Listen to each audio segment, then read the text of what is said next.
Welcome back to Man Down Sports. Today, guys, I'm filling in for Mel. So he's a little busy right now, but he produced an incredible show for us tonight, and he really wanted to make sure that we put this content out. So shout out to Mel. He'll be back on Friday with the panel. So as you guys can see from the rundown, we're going to talk about the GOAT. Right. And before we do, I would really love it if you guys can smash the like button and go ahead and subscribe to the channel if you haven't done so already.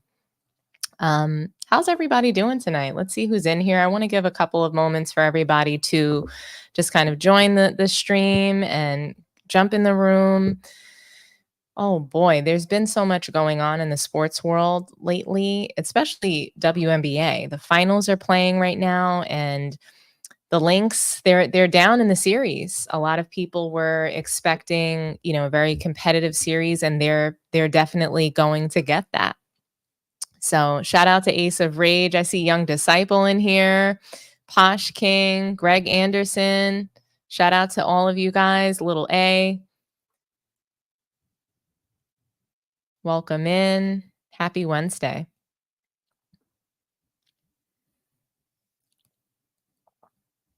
But yeah, WNBA has been popping lately. The Liberty, they are on pace to win the title. It's going to be a historical run if they can pull this off. Right now, they're up 2-1. In this past game, game 3, it was Sabrina Ionescu who really, she came up big. She hit 2 big threes at the end of the fourth quarter, and that's what won the game. They were down. They lost. They were losing the entire game, and the Liberty just sort of stormed back for the win. And just really an incredible series. Game 1, the Liberty looked like they were going to choke the series away. They completely collapsed at the end of game 1, and the Lynx took that game. They beat them at home, and it was a pretty embarrassing loss because they had a lot of control throughout that entire game. And for them to just lose it the way they did and just collapse in the fourth quarter the way that they did, it was not good. And it looked like they really didn't have, like, they were just going to lose control of that series. They were playing away from the basket. There was some bad coaching decisions as well. Game 2 rolls around, and they were still doing that. They were still sort of playing the perimeter and giving the Lynx an opportunity to run away with the series. But they did completely win that game, and it was a great game. Game 2 was a good win for them because they needed their confidence back. So now headed into game 3, Breanna Stewart came up big. She dropped 30. She made it really possible for them to get out there and clinch game 3. So very exciting for her. And yeah, I mean, Collier is not quite herself defensively. She's not defending the perimeter as well as she should be. So, I think that that's kind of sort of holding them back. I get it. They have a lot of small guards on their team. They should be able to defend the perimeter, but a lot falls on Collier's back on offense and defense. So both sides of the floor, she has to come up big. I see that the room is getting a little bigger. We've got about 50 people in here. So guys, please go ahead and like and smash that like button for me. I should be seeing at least 50 likes. If we've got 50 people in the room, I need 50 likes. I do want to shout out the members. We love our members so much at Man Down. I want to shout you guys out. So let me go ahead and read off our members and really just give you guys a nice shout out. Demetrius Day, 3 days old. Welcome to Man Down. Welcome to being a member. Mikey Brass. We have Taco Master, my guy Taco. It's not that serious. Daniel, Zarai Lion, James Reed, Beast Mode Bones, 33 Shug, Cedric Franklin, the real Mr. Cropper. Thank you guys so much for being a member. I have some more to read off. Ida Tomlinson, E. King, Steve Calvert, the Dejoka. I always have trouble saying that. Everybody makes fun of me. Scott Mayweather, Unspoken Voices, 6'4" Slim, Keith Brazel. We also have, sorry, these letters are a little small for me, 7 Arnold, Ryan Walters, Jay Barrett, shout out to WW, Shay J, R Bean, Jeffrey Guyett, Shy Rider West Sider, A Harkins, Michael Tofia, Wizman Balling, and Malachi Israel. Thank you guys so much for being members of Man Down. We really appreciate it. And you guys are really a pivotal part of just helping to keep the channel going with all of your support. So thank you so much. All righty. Who else do we have? So we have 64 people in here. I need 64 likes. Come on, guys. Shout out to Mel. Like I said, guys, he's busy. I'm filling in for him tonight, but I'm really excited to just hang out with you guys and have some fun. So shout out to you, Khalil. I see you. We are also streaming this over on Sports Tea as well, but this is all about Man Down, and our first topic is the GOAT. And if you guys know me well, you know that comparisons are, for me, it's sort of the thief of joy in a way. And I think that a lot of times when new players, perennial players come along, we have a tendency just in the history of the sport, especially in modern day basketball, to compare. And we like to compare, up and coming stars to some of the greatest players that we've ever seen play a game. And we see it a lot, in the WNBA right now. Caitlin Clark is a phenomenon. She has done so much in such a short period of time. We've been tracking her since college. She was incredible in NCAA play. And heading into the WNBA, there was a lot of hype surrounding her. And, she has been compared to multiple players, to Steph Curry in the NBA. Even some of the greatest players that we've ever seen, like Michael Jordan, Muhammad Ali, and even John Stockton, all different kinds of people. For whatever reason, we're comparing her. And even in the NBA, anytime somebody's coming up, who are they comparing players to? It's usually always Michael Jordan. Even recently, Anthony Edwards compared to Michael Jordan. So it seems like we're never going to get away from these comparisons that happen. And it's tough because you don't know exactly what someone's success is going to be. It's hard to predict it because they could be great in college, come into, professional league and bust, right? But we didn't see that happen with Caitlin. We knew that she was going to take some time to adjust to the WNBA. And then, coming out of the Olympic break, she was balling, right?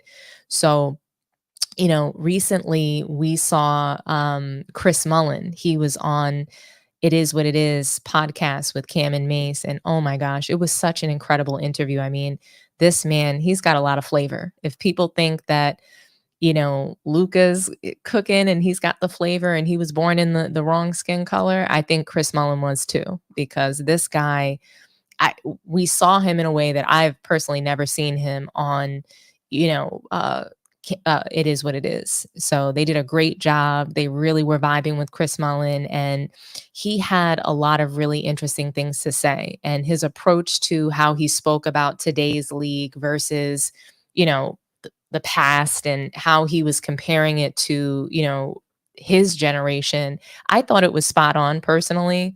And I am going to play a couple sound bites for you guys. I'm really excited to share these with you because it's really good stuff. It's fair, it's balanced feedback and criticism that, it's just true.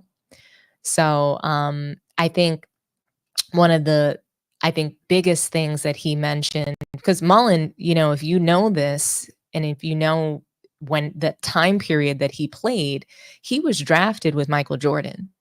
They graduated high school the same year. They were drafted together the same year. And he said, flat out that, Michael Jordan, he was that guy. So I'm going to play for you this soundbite because I want you guys to hear this and how he describes it. It feels almost like you were there, but I'm going to play it for you guys to hear.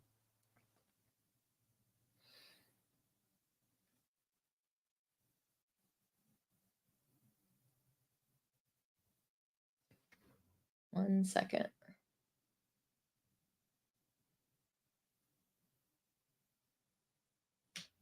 A couple personal questions real quick. I'm just basketball related. I'm talking about, who's the toughest person you ever played against throughout your career? Well, the best player I ever played against was Michael Jordan. We came out of high school the same year, 81. Was in college. Fortunately, I got to play with him in 84, 92 Olympics. So by far the best player. Right, came after, Magic and Larry. But for me, and this not being demeaning, every time I stepped on the court, I'm going back to my freshman year in high school. Mm-hmm. I always felt like I was at a disadvantage in some level, physically, athletically. So I learned to adapt, with skill, kind of IQ, and always using my teammates, whether it be screening, forcing to help.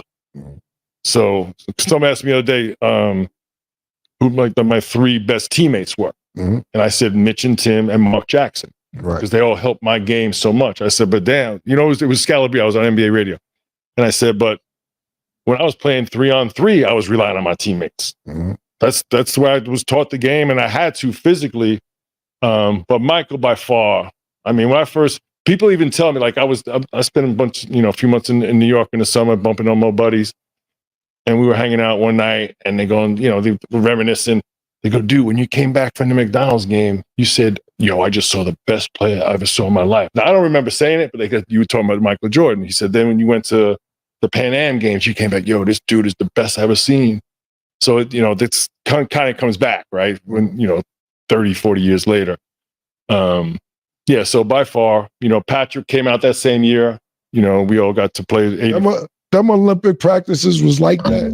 Was Mike killing y'all or killing Barkley and Magic? Because I remember, we only see documentaries. You actually was there. Yeah. And they said it was really tough for Magic to accept what Mike was doing. He was a competitor. It wasn't so much he didn't want to accept it. He was competing. Okay. So like if, that's the one you don't surrender. Like that's not happening. Right.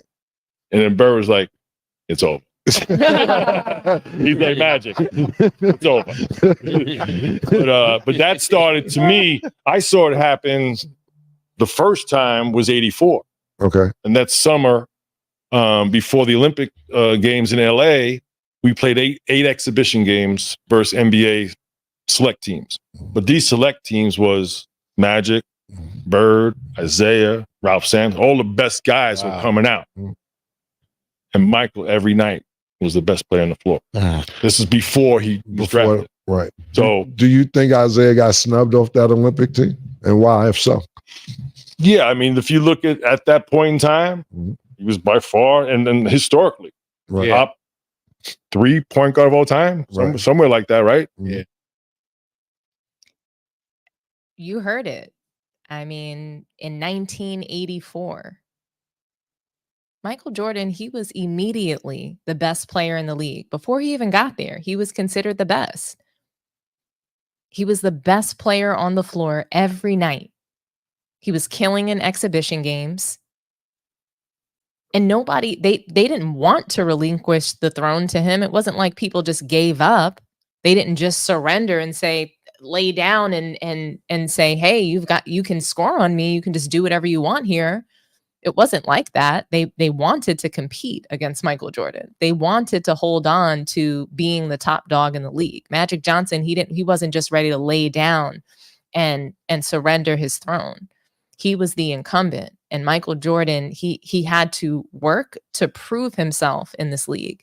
And I think that it's really telling that he was immediately the best player, whereas other players, they had to work toward that. LeBron James, he didn't come in being the best player immediately. Caitlin Clark, she struggled. First half of the season, she struggled mightily. She was not just immediately the best player. That's not Caitlin Clark's story. Her story is that legends of the WNBA and longtime analysts of the WNBA, they called cap on the media hype that she was receiving, for being the greatest female basketball player, or the GOAT even, or the chosen one for the WNBA. They pushed back on it because of the talent that has always existed in the league. That's not her story, yet she's being compared to Michael Jordan. And I think that it is really just, it's telling that in the summer before the draft, he was the best player in the league. In the Junior Olympics, best player. Nobody could do anything with Michael Jordan. This is from his peers. Usually that's how it is. Your peers anoint you as the greatest player. They let everybody know, hey, this is the guy. So yeah, that's not Caitlin Clark's story. And I think that she is going to have a really great story, but it's just not Michael Jordan's story. We have to stop constantly comparing these players because they have their own journey, their own, road to greatness, their own story of adversity that they had to face and climb through, different battles that they had to go through in order to start winning. Not everybody's story is the same. Not everybody's story can be Michael Jordan's. That's why he's the GOAT. Michael Jordan is the GOAT because he was the best player always. He always had the mentality of coming in and being that best player as well. It's not really close. People don't have this story of greatness the way that they keep trying to compare. And I have to say again, comparisons, they can be the thief of joy. It almost causes you not to enjoy a particular player or a particular era because of the constant comparisons. And it's unfortunate because Caitlin, she's, like I said, she's going to have her own journey, her own story of adversity that she faced. And when she was going to break through, what did it take Michael Jordan? 7 years to start winning?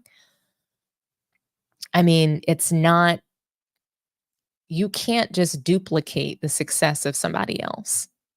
Just like LeBron can't pass down his athletic success to Bronny, Michael Jordan's story is not just replicated because history repeats itself in sports.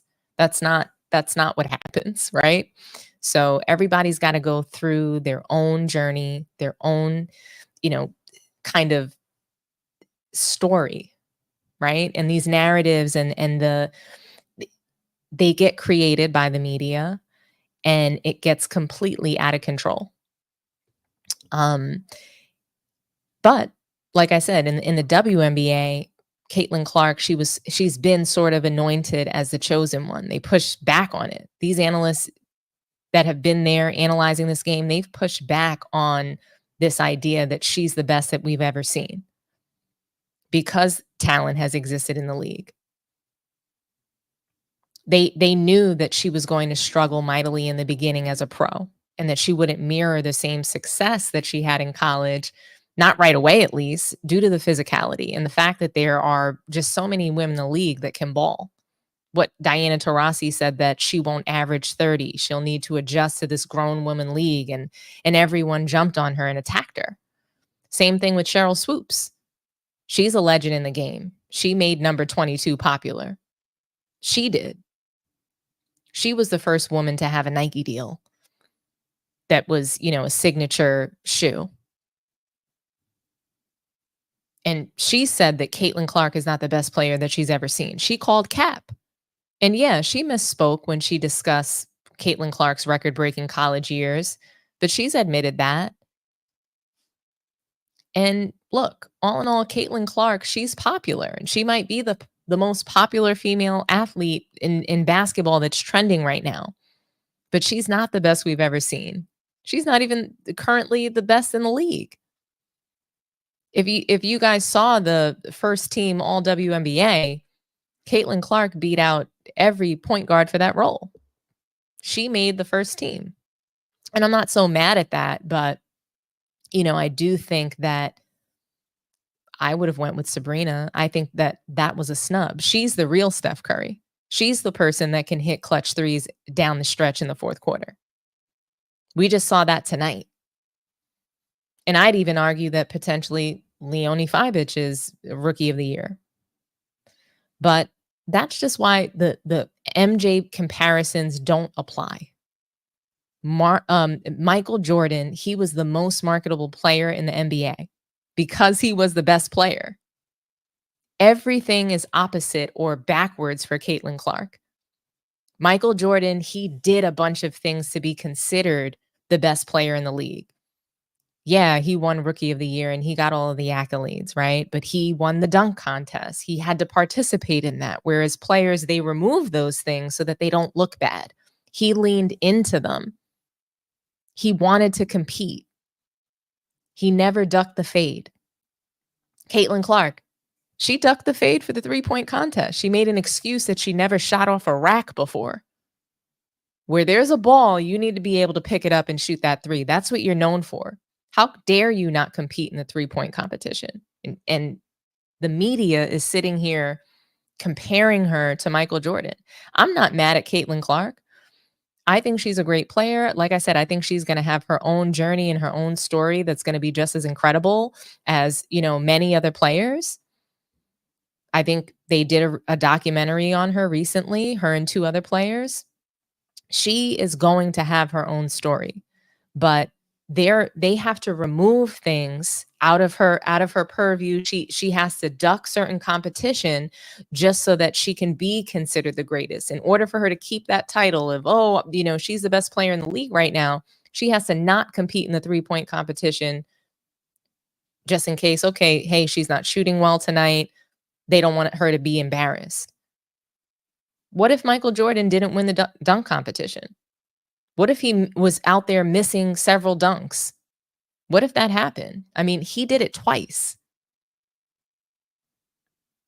You can't just duck these fades and be compared to Jordan and then you're the GOAT. That's not how it works. You actually have to do those things.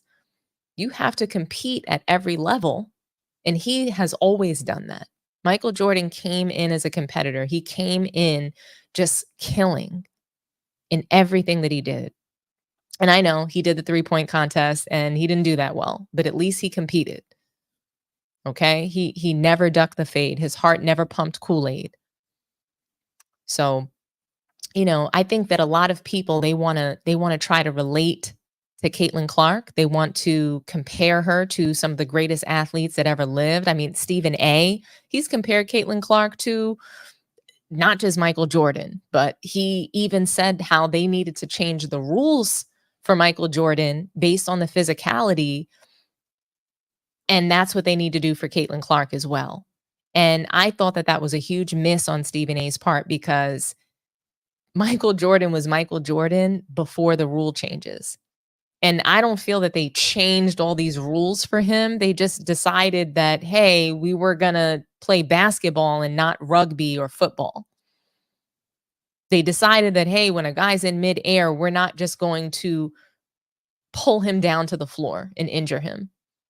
So Michael Jordan was the best, just no matter where he was, what he did, right out of the gate. He earned that. He won in college. Yeah, it took him some time to win in the pros, but Michael Jordan was that guy, and that was Chris Mullin's point.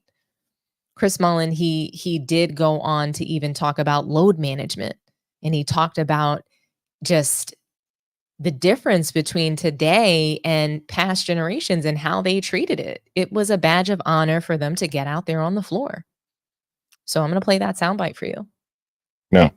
Let me ask you a question real quick. Throughout your career, how many seasons, so we got answered either way. Did you play 82 games or didn't play 82 games? Yeah, so I played 16 years. I'd say at least half. I played all 82. So what do you think about these punk ass niggas who don't want to play 82? Always making excuses. Like, he's always soft. Is that a leading question? You're leading me down the road?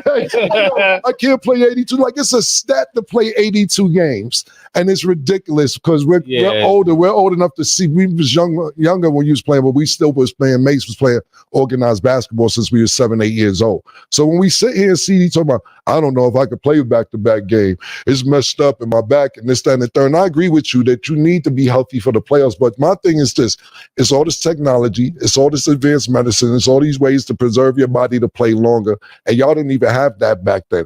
What do you think about that? And I know you have to be politically correct. No. But do you?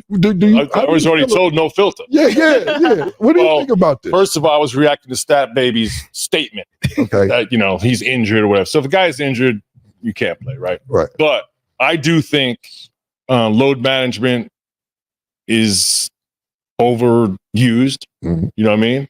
Again, when you're injured, you sit. If you're chipped up, you play. Right. And you don't want to do something to your body where you can't play. But if you're talking about skipping games because you want to play 20 years, that's supposed to be winning games. Right. But I do think, I go back to, you talk about like Nolan Ryan, who's an old pitcher, right? And now they have the pitch count. That's kind of where load management started in baseball, right? With all the analytics and all those different things that have taken over sports. But he always said, if you don't train your body to play 82, right, that's how you do get hurt. Right. So why not train like you're going to? And if you have to miss some games, miss them. But mapping them out ahead of time, I don't think is right. That's a great assessment. If you train for 82, you're gonna be able to play 82. And then if you're going to sprain your ankle, you're going to miss some games. Yeah. The other thing too, which now these guys, and I just think there's a part of team building which is getting skipped over. There's something about chemistry, but the chemistry of going through practices, camaraderie. And I think they miss that. I do. Now I'm not there, and I'm when you grow up with it, you don't miss it because you never had it. Yeah. But I do see, I cover the Warriors for NBC Sports Bay Area, and I'm game 60, and guys say I'm trying to find my rhythm. Like, what? Maybe if you practice, you'd have some rhythm. Or I don't know what my role is. Like, dude, you're a pro. Right. We know if you can shoot, you're a shooter. Like, they brought you in the office and told. Again, Chris Mullin, he does such a great job, I think, of not completely insulting today's era versus, it's hard because there's a lot of comments that are made, a lot of ignorant comments that are made about past, great periods of basketball. And I think it's tough for them not to come out and really kind of step on them. But he's an analyst, for the Warriors. He's covering the Warriors, right? So I think he does want to be careful, but he also wants to keep it real. Like, really, how can you get into rhythm? You're in game 60. Maybe if you practice, you'd be in rhythm. Maybe if you train your body for 82 games, and I say this all the time, I think that it causes more injury to load manage. When you train your body for 82 games, there's no way that you're not going to get used to that. The body does what it's trained to do. You train yourself to wake up every morning. If you wake up every morning at 5 o'clock in the morning, that's going to get easier as you do it, right? As you get those reps in. So repetition is what's going to drive a habit. I guess it probably takes, what do they say? It takes 21 days to build a habit. Like, practice makes perfect. So these players today, they're not conditioning themselves. They're not practicing. They're not practicing with their teams. They're not building camaraderie. That's not good. That's why they don't click. That's why they don't gel, because they don't show up to do their job and practice before games. I mean, I think that he made a great point about load management, and he said, I played for 16 years. And I think that number of 16 years is really telling, right? So he came into the league with Jordan, and they played a similar amount of seasons. Jordan played 15 seasons. Mullin played 16 seasons. Guys back then, they put it all out on the floor. Would you want to load manage and play 40 to 55 games or so just so that you can extend your lifespan in the NBA to 20, 22 seasons? Or do you want to give the game everything that you have, the best that you have, so that your fans and your team, they get the best out of you? Or is it just all about making money? Where's the integrity in the sport? It's dying more and more each year. Each year, we're seeing less and less integrity in the game and in the sport. Load management, taking time off. How can we compare people to these great players when they're not putting in the work?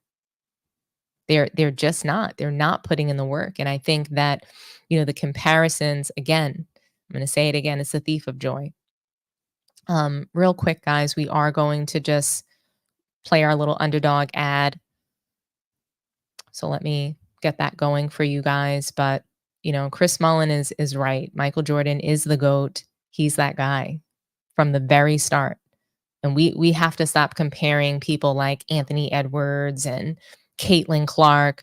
They don't have that story. Nothing that they have done or accomplished even compares to Michael Jordan.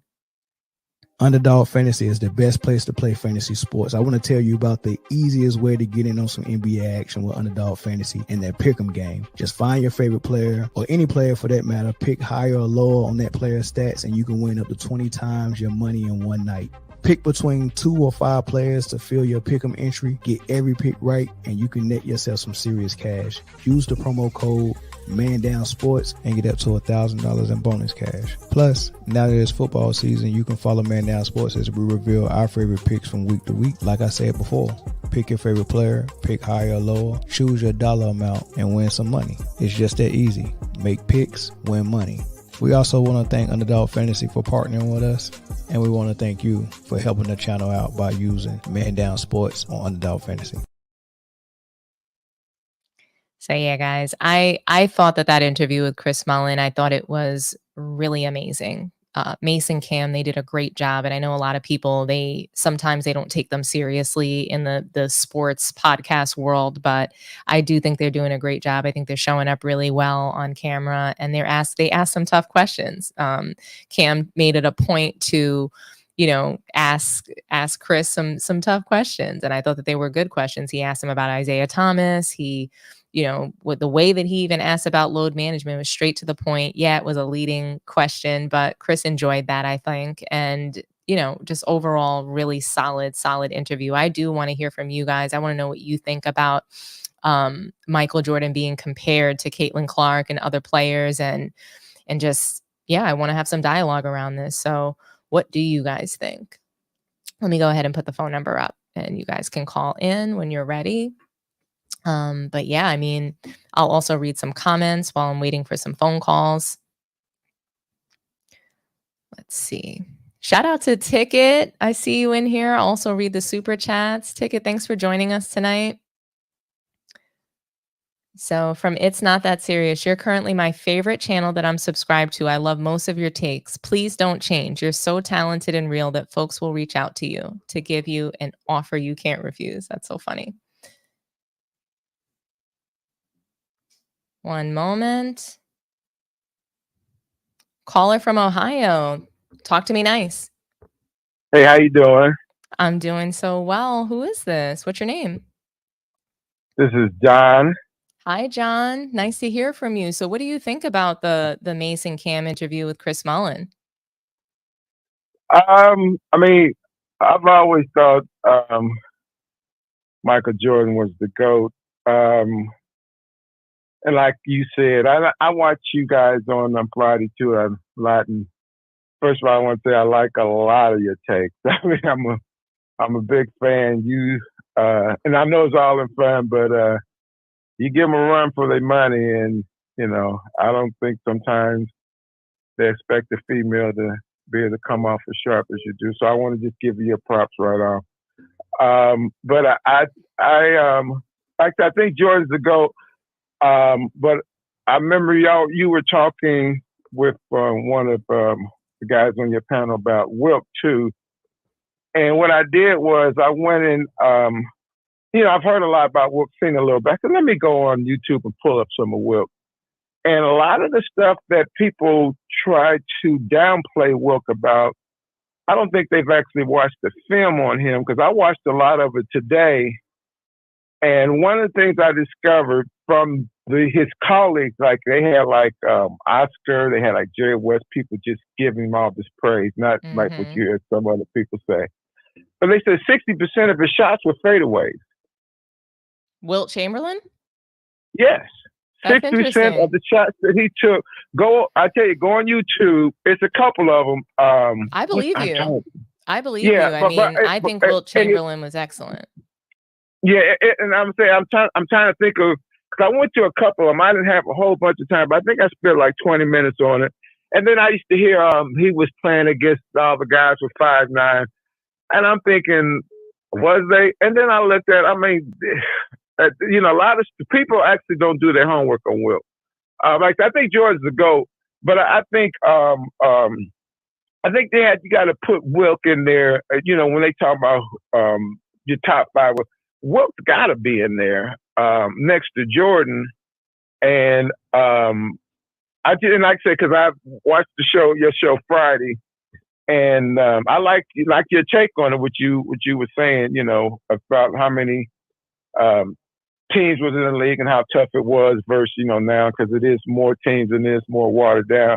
But like I said, 60%. If you watch it at 60%, and this, I think this was Jerry West on one of these. This is not just like, like somebody doing a podcast or something and they just analyze. This was people who actually played with him, and how he was a natural athlete, and I said, and this is I want to throw this in real quick. They said the couple of days after Bird had won the NBA championship, Wilt was 43. This is on there too. They said him and 4 college players played Magic, and they didn't say who the players were, but they said it was a combined 28. Later on, how many like titles or something? Whoever, it was a league group, and one game, it was a game that they played, and I guess Magic said the game was over, blah blah blah. So they said let's play again. They said Wilt blocked every shot. It was for every shot, and didn't let him score a basket. So look that up. So I just want to say that about the Wilt thing, but with the Jordan thing, not unless it's somebody new I'm explaining it to. I think we should talk about maybe top 5 or who's number 2, because it's to talk about is Jordan the GOAT. Some people. As people, you still got to explain it to, because everybody hadn't seen or whatever. Now I had the privilege of seeing Jordan 3 times. I've seen him once in an exhibition, and then I've seen him twice with Rodman and Pippen that year that they got together. And I got to watch him, because I go to a lot of games, got to watch him warm up. And his warm ups, now this was later, because like I said, this was with Rodman and Pippen then. Not like the high flying before I've ever seen it. But all he did was post moves. He didn't miss a shot. I watched him the whole time, got there. He didn't miss a shot like in his warm up. He'd do it from one side to the other. He'd go right side, left side, and then he'd go to the other side of the rim, right side, left side. He did not miss a shot once during his warm up. And I want to say this right quick, because I see you got a topic, and I'm going to have to go to bed pretty soon. Like I said, I really enjoy you. But on the Bronny thing, and I remember you said this, because I watched this, how we all kind of feel for him, because, when I watch him, I just don't feel like this is his dream.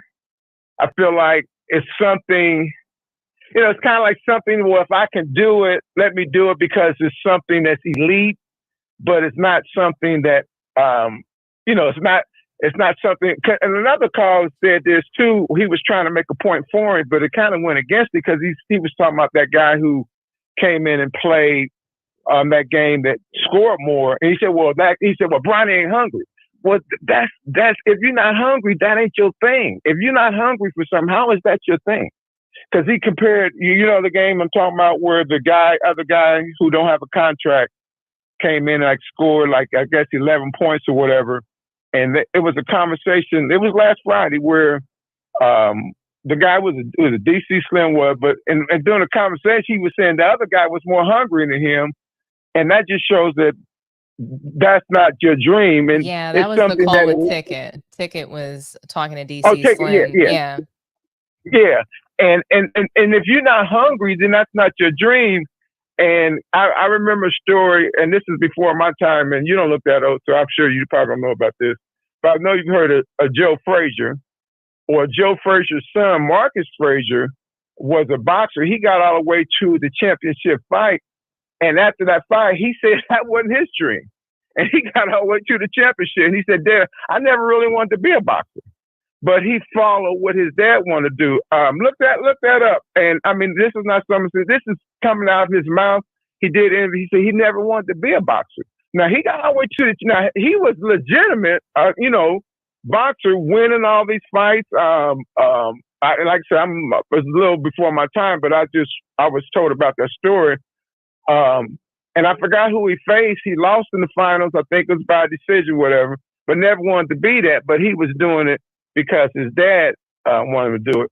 And I feel for Bronny because I've seen Bronny when he was a little kid at a Pistons.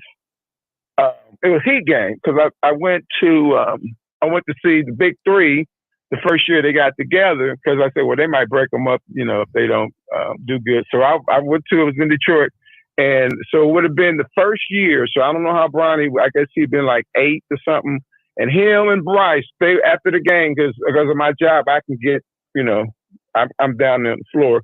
They were running around the court because I was there well after the game was over. And they just running around the court or whatever. So when I see him out there struggling, I feel for him, I think we all feel for Bronny, but I think when we talk about the GOAT and we talk about guys like Wilt Chamberlain and we kind of disrespect these players from the past. We say that nobody had skill except Michael Jordan, or Wilt Chamberlain had nobody to compete against. I mean, Wilt Chamberlain competed against, he had tough competition. And yeah, there might have only been 8 teams, but we have to remember that, back then it was all about the big man. So there was a huge investment in teams for big men. So when people say all he had to compete against was Bill Russell, that's just not true. Every team, their investment was in the center. The center was the best player on that team typically. They had, back then they had Willis Reed. It wasn't just like they had no competition. They had Walt Bellamy. They had guys like Nate Thurman. They had who was that guy? Zelmo. They had guys, Bob McAdoo, like there was competition, Dave Cowens. These were people that were the comps for Wilt Chamberlain. And it's okay that we didn't watch these people. It's okay that we might not know, but we can't speak on things that we don't know, right? We can't say there was no competition, but we didn't watch it. And I think that, when we see these players like, a Chris Mullin get on it is what it is, and chop it up with, the millennials and, people that, they might not know, but to share their story and to share their struggle and what they fought for and just how much they had to work in order for today's players to have what they have today, whether it's the contracts, whether it's endorsements, all of these things have taken us to and helped move us forward. So I think it's really important to not only to respect these guys, but to research them, look them up, know your history. If you are a professional in this sport, you need to be able to know your forefathers of the game. So thank you so much for calling, John. I am going to move on to the next topic. I really appreciate you watching and supporting. So thank you so much. And I hope you have a wonderful night. Okay. You too. Thanks a lot. Thank you. Bye-bye. All right. All righty. So we are, we do have another caller. Sorry about that. But caller from Washington, talk to me nice. Oh, I'm so sorry. You're not connected. There we go. Oh, yes. I was just saying. What's your name? Everybody. This Am I Crazy? I came and talked to you. I called on here and talked to y'all a few times. Hi, Am I Crazy? How are you? I'm good. I'm good. I really came for the smoke with y'all though, because y'all posted me up there on that last show. Smoke? What did I do?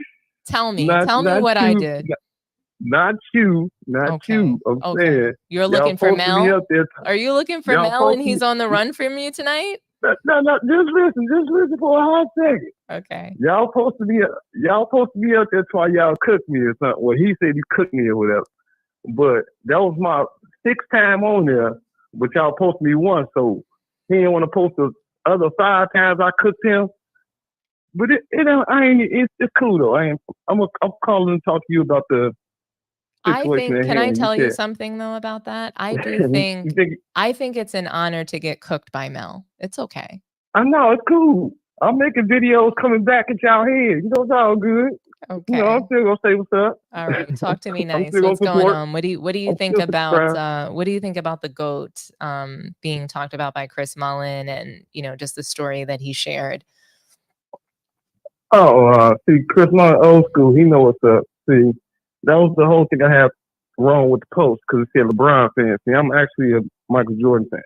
Okay. See, the last person he was talking about Wilt, but see, the GOAT have to have what? 0 flaws in their game. Okay. So the GOAT is never going to be a center unless he got some handles or something. Unless he can handle the ball, bring the ball up. He can't have any holes in his game. So the whole Wilt thing, when he talking about he was block everything, that's probably when they ain't had goaltending. Who knows? I mean, there's a lot of people that consider Kareem Abdul-Jabbar to be the GOAT. You know that, right? But can Kareem Abdul-Jabbar bring the ball up the court? Did you see him play Dr. J one-on-one? Can he bring the ball up the court? I'm asking you. Did you see NBA him? Talented. I'm asking you. So you don't think that he can do that, right? But I do. It's not that guys can't bring the ball up the court. It's not that they can't handle the ball. It's that they didn't, because they played a 5-man game where everybody did their job. There's no reason for Kareem Abdul-Jabbar to be bringing the ball up the court when he's getting it in the paint. You don't have Can he shoot the three? You know, you're right. So I'm not going to say he can't shoot the three. He didn't shoot the three. He shot 18 of them in his entire career. Why would you? Can I ask you a question? Why would you shoot the three if you have an unguardable move? Dr. J had an unguardable move. Kareem Abdul-Jabbar had an unguardable move. So you're saying, can he shoot the three? But I think that's a good question.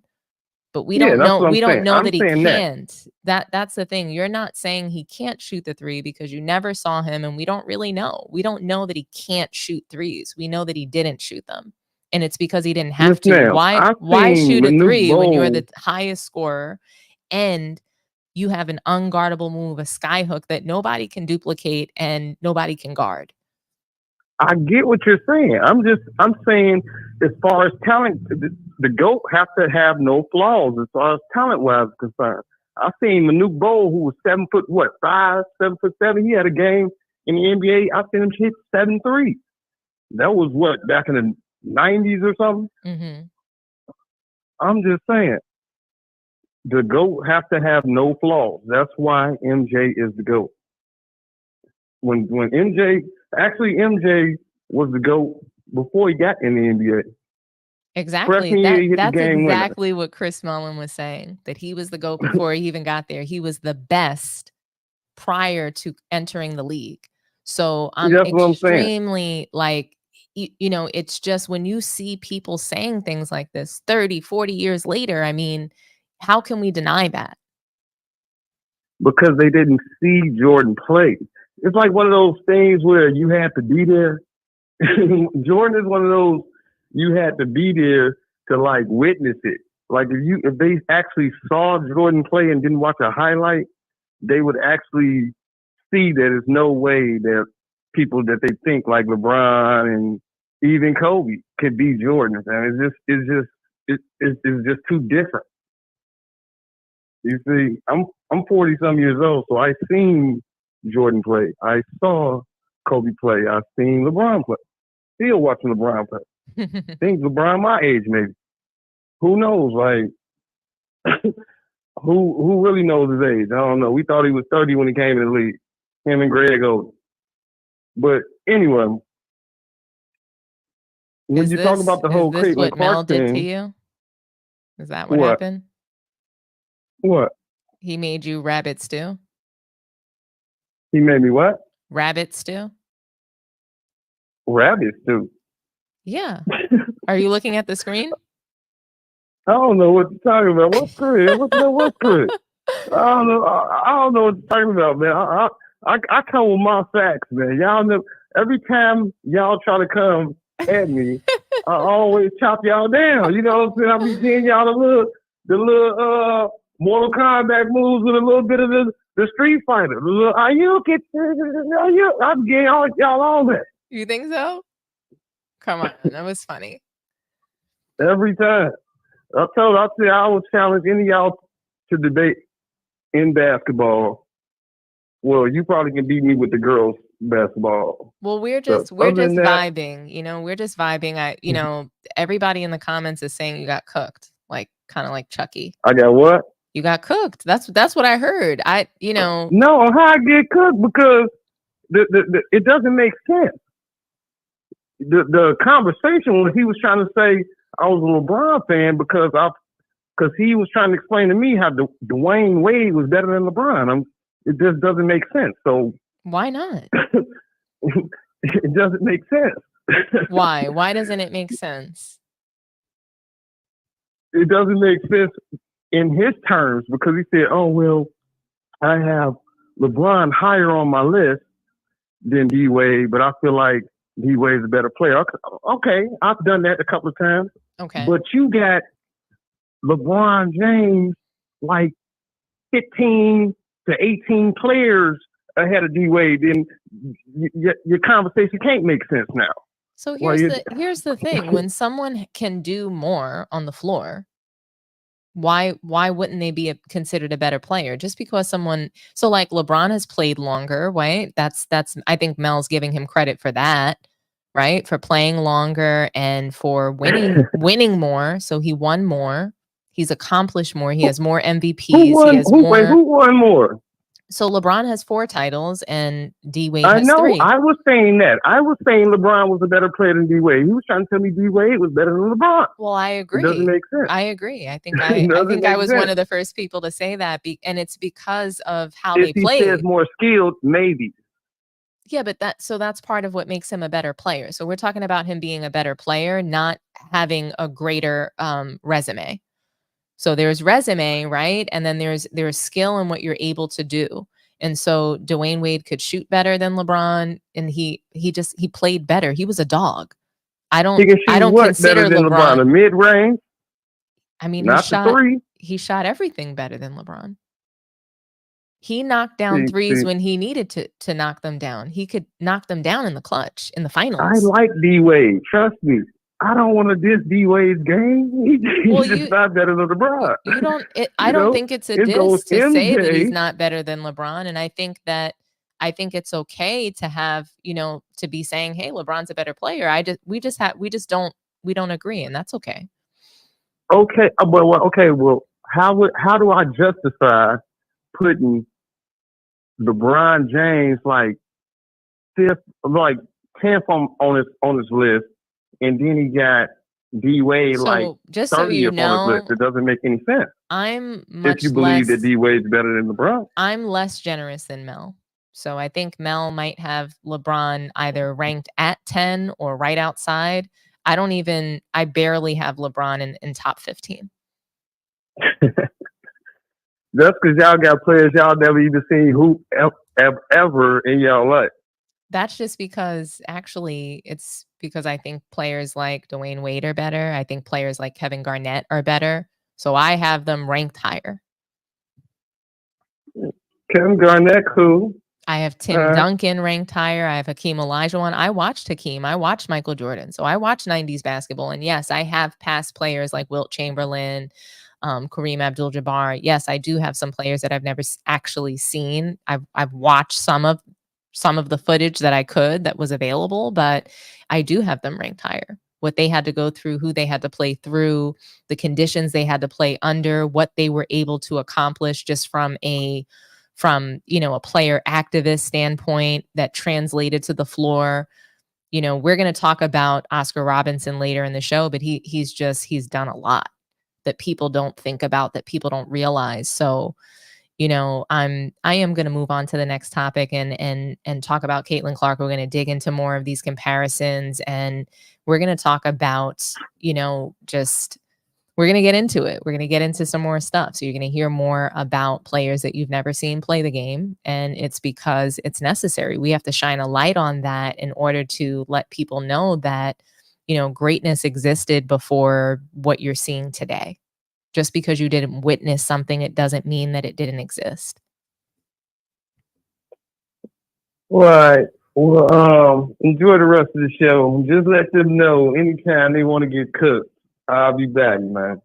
All right. Am I crazy? Thank you so much. I mean, right now it feels like a little Chucky-like to me in the cookery. But I appreciate you. You can have your jokes, like I said.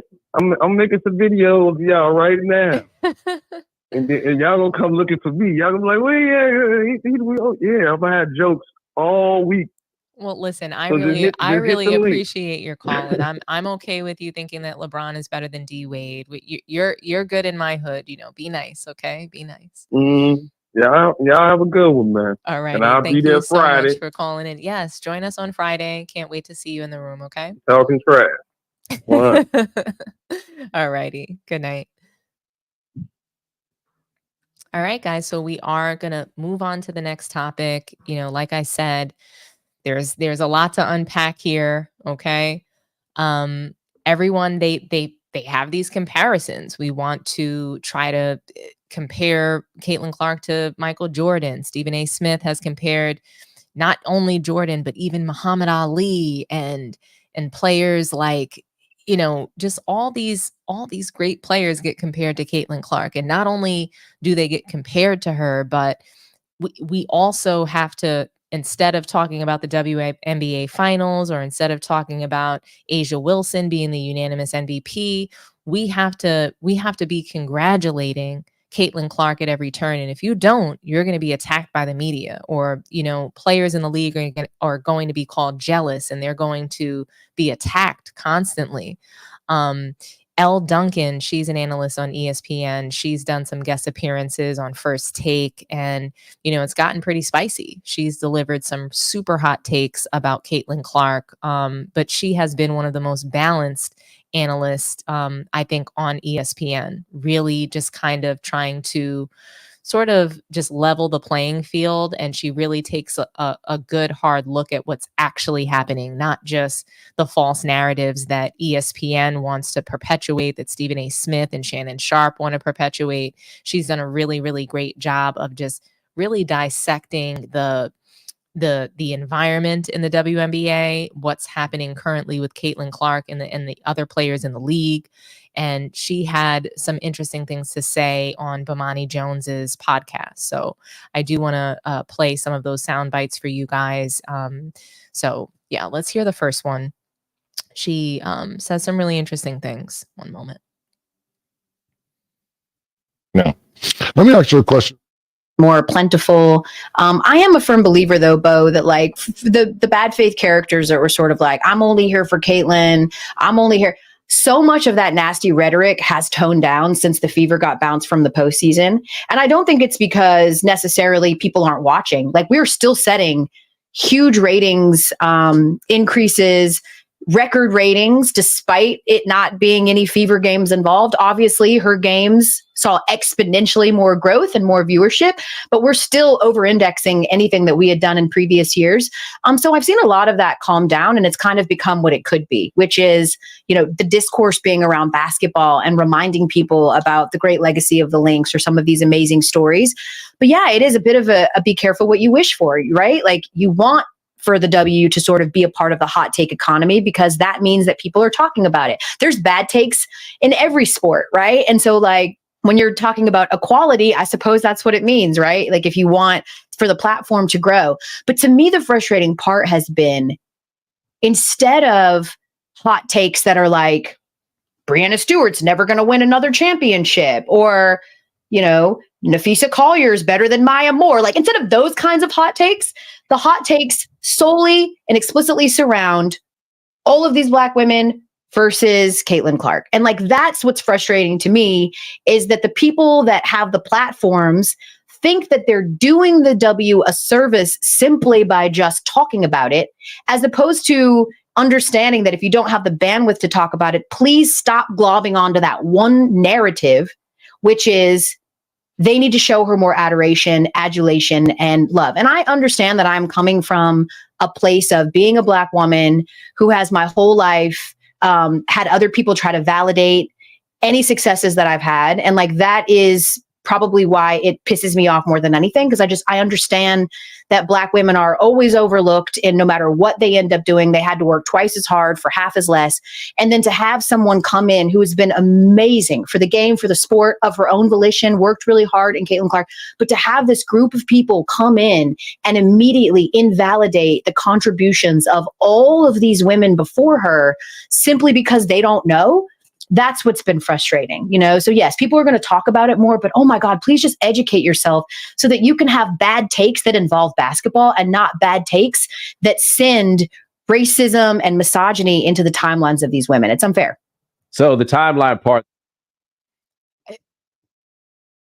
Duncan, when I tell you she completely cooked on this podcast appearance, you could tell that what she's sharing is everything that she can't really talk about on ESPN. When I tell you Stephen A. Smith and Shannon Sharp, they are strong arming the analysts on that network to, feed into certain narratives, perpetuate them.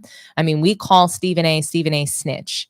He is something else. And every year, I would say year over year, he gets worse.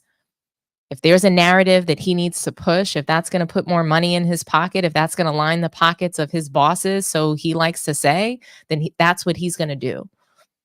Not only does he just talk about what's trending, he is in the forefront of pushing narratives forward. He is essentially controlling the media, even myself. I essentially have to talk about whatever it is that's trending, whatever Stephen A. and the ESPN and Fox and these analysts that are essentially, they're pretty much responsible for hyping up these players. And we're only going to hear about the players that they're going to talk about, and we might not ever hear about anybody else. They're only talking about Caitlin Clark. They're not, they lied. Stephen A., Shannon, they said, Caitlin Clark is bringing more viewers and she's essentially allowing for a spotlight to be placed on the other really great women that are playing this sport. But that's not what's actually happening. They're yelling and screaming that these women in the WNBA don't appreciate her, that we need to be bowing down and kissing her feet every day that we see her. And if we don't, it's just this horrible, this horrible wave of online bullying and constant, hate speech. It's just ridiculous. We can't even enjoy the sport. Something that Elle said that I thought was really that was the most interesting thing was that it's been so much better since Caitlin Clark and the Fever have been knocked out of the playoffs, because it's almost like these horrible racist fans, they're gone. They're not gone. If you follow Facebook and you're a part of any WNBA basketball groups, you're going to see them there. You're going to see them saying things. They're angry that she swept. She was swept. She didn't even win a game. She got swept and they're upset. But at least we don't have them tuning in and all of the hate that they've been spewing all year. They're not doing that towards the Lynx and the Liberty. They went back to whatever sport they actually watch, because we know most of them don't even watch basketball. So I thought that was really interesting. But what's crazy to me is the way that they've said that Caitlin is just facing all of this. What her fans are saying is that she's facing racism, that she's being discriminated against, that she's responsible for, paving the way for every other WNBA athlete to be recognized and seen. She's the reason why the WNBA is growing, and she's definitely part of it. Hands down, she's part of it. Nobody can deny that. Caitlin Clark has accomplished a lot, and she's done great things in the women's sport. So no one's denying that. It's just that she's not the only person responsible for the growth in the league. In fact, the WNBA has been growing over the past 3 years, and they still, right now, Caitlin Clark is swept, Fever are out of the playoffs, and we're watching the finals, and they are having record-breaking numbers. They're competing against football, against NFL, and they're still growing, and they're still having the highest views that they've ever had. And yes, Caitlin Clark, she is responsible for what she's done this year, what she's done the past couple of years, just shining a light on women's basketball. And she's done so much, but she's not the only player that people want to see. Clearly, people are watching the finals, record-breaking numbers, Lynx versus Liberty. Go Liberty, by the way. It looks like they're going to clinch that title. But yeah, I mean, Caitlin Clark, she's not facing discrimination. So I think that they're covering the WNBA coverage right now is extremely irresponsible. Black women being overlooked, being invalidated for the success and accomplishments that they've achieved in the sport already. It's, yes, be careful what you wish for. I think that was a really great way to put it, because it's like women want to be recognized at WNBA. We've wanted a spotlight on their sport and on their league. But did we really want this? They are truly, I think, WNBA players right now, and a lot of WNBA fans are just ready. Like, they want to throw these fans out in the garbage. They want to trash these fans, even if it means that the league grows slower. So, yeah, women, we want more. We want more visibility. We want equality, right? We talk about that a lot. All of the takes and analysis surrounding the women's sport does not need to be just about Caitlin Clark. It would be great if we could hear that, Napheesa Collier, that she was the best Lynx player ever, or better than Maya Moore. Maybe that's a bad take, but that's what people want to hear more about. Yeah, will Breanna Stewart ever win another title? Maybe she won't. These are the kinds of takes that people want to hear and want to discuss about women's basketball. We want those conversations. We don't want nonstop Caitlin Clark conversations every single day when she hasn't won anything. So let me be clear. She never won in college, and she came into the WNBA struggling, running away with the turnover record, and swept in the first round. And look, she dragged her team to the playoffs. They haven't been there since she was 14 years old or something like that, Elle mentioned. And huge accomplishment, right? She was able to take a team that hasn't made the playoffs or the postseason very far, right? But she was swept. And we don't know if she's gonna be back in the playoffs next season or in the finals. I predict she'll be in the finals within a year or two. But again, we want to hear more than just Caitlin Clark. We want to hear more than, the women are so angry and jealous. These are the most simplest things that you could say about women and women's sports. And, we want to talk about the women's sport at a high level. These narratives just really need to stop. Caitlin Clark, she's not facing racism.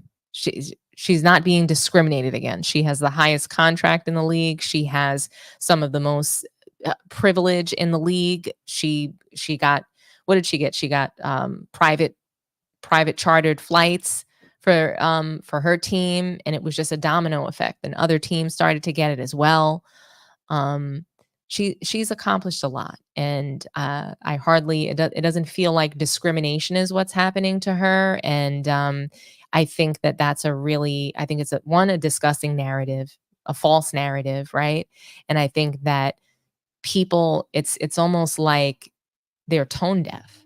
They don't know. It's almost as if they don't know what real discrimination is. And they don't know the history of basketball and how far, we've come as a sport on the men and the women's side. And Stephen A., he had the nerve to compare Caitlin Clark to Muhammad Ali. Like, are you stupid, Stephen A., or are you dumb? Because how dare you compare what Muhammad Ali went through, one of the greatest players, one of the greatest athletes in any sport that we've ever seen in the history of sports. How dare you compare Caitlin Clark and what's happening to her in the women's league to Muhammad Ali and the struggles and the way that he put the Black community on his back and what he had to fight for on a daily basis, in addition to being the greatest boxer that we've, ever seen, one of the greatest winners in the sport. So I want to play another soundbite from you. From Elle Duncan. She says a lot in this interview with Bomani Jones, and it's a really, really great interview. I think that she's one of the best analysts that we've seen talking about the WNBA. So I'm going to go ahead and play that for you guys. I've been doing college basketball for 4 years, but this is my first year in the W. And everybody talks about what social media looked like previously in the W, and it was a community. And it was a lot like NBA Twitter, which is, to me, one of the most culturally relevant spaces in social media, right? Like NBA Twitter is fun. And imagine if next year Cooper Flag comes in to the NBA and all of a sudden NBA Twitter is permeated with all these big black goons are trying to attack some sweet, innocent white kid, and how frustrating that would be for the players too. You know, the women of the W react and engage on social media because that's how they reach out to their fans, because that's how they build their brands. That's how they build brand recognition, is by engagement, is by being online and being a presence online. But if you tweet an innocuous picture of you goofing around at, practice or at shoot around, and it becomes 300 messages of, you're a coon and, you need to worship the ground Caitlin walked on. Of course, you're going to be frustrated. And it's not fair because they have existed in this world for a long time that obviously, like social media, can have vitriol and can have some nonsense and some chicanery. But it's become all of that now to the point where they have completely disengaged. And we're watching women, get rid of their social medias because they just can't take it anymore. And that is the frustrating part, is that they have ruined every safe space. And then you've got people like Christine Brennan, people who Imagine that. Imagine Cooper Flag comes into the NBA and all of a sudden it's, these big black guys are picking on him. That could very well happen if Cooper Flag was, some sort of perennial talent, but we've seen so much of that in the NBA. NBA is established. They're an established league, and you would think that the WNBA would be more established given the fact that they've been playing for roughly 30 years already. But we're not going to see those kinds of narratives in the NBA now, are we? I highly doubt it. Black athletes have been dominating the NBA, and they're considered, our sports heroes. They've been marketable. The idea that you cannot market a black athlete is still there today. That's why you see the NBA moving towards, these foreign players. They're really trying to break into that market, and they've been obsessed with marketing international players because they believe that black players are just not that marketable. And we see what's even happening with Anthony Edwards. We see some of the bad press being released about him, and it's not. It almost feels like these things are happening because the NBA wants to move in a different direction, and they've decided to market somebody else, like a Luka Doncic. But again, Caitlin Clark is hardly being picked on. She's not some punk. She gives it as much as she gets it. So, I've seen her hit girls right in the face. She doesn't care. She's tough. That's how she got to this league, by being tough. That's what she was able to do in college. We've seen her push girls right down on the floor. She is a tough cookie. She's not some punk out there. She's not being punked by a bunch of black girls in the WNBA. And we need to stop these narratives. She's not facing discrimination. Okay. It's really a ridiculous narrative, and we need to stop this. Duncan, she goes on to express some more, frustration about Caitlin Clark and the way that the WNBA is being covered. I'm going to go ahead and play that soundbite for you as well. And then you've got people like Christine Brennan, people who I think were former proud journalists who have just devolved into fangirls. And she can sort of say whatever she wants about, like, well, I'm writing a book on Caitlin and, like, I'm asking the tough questions and this and that.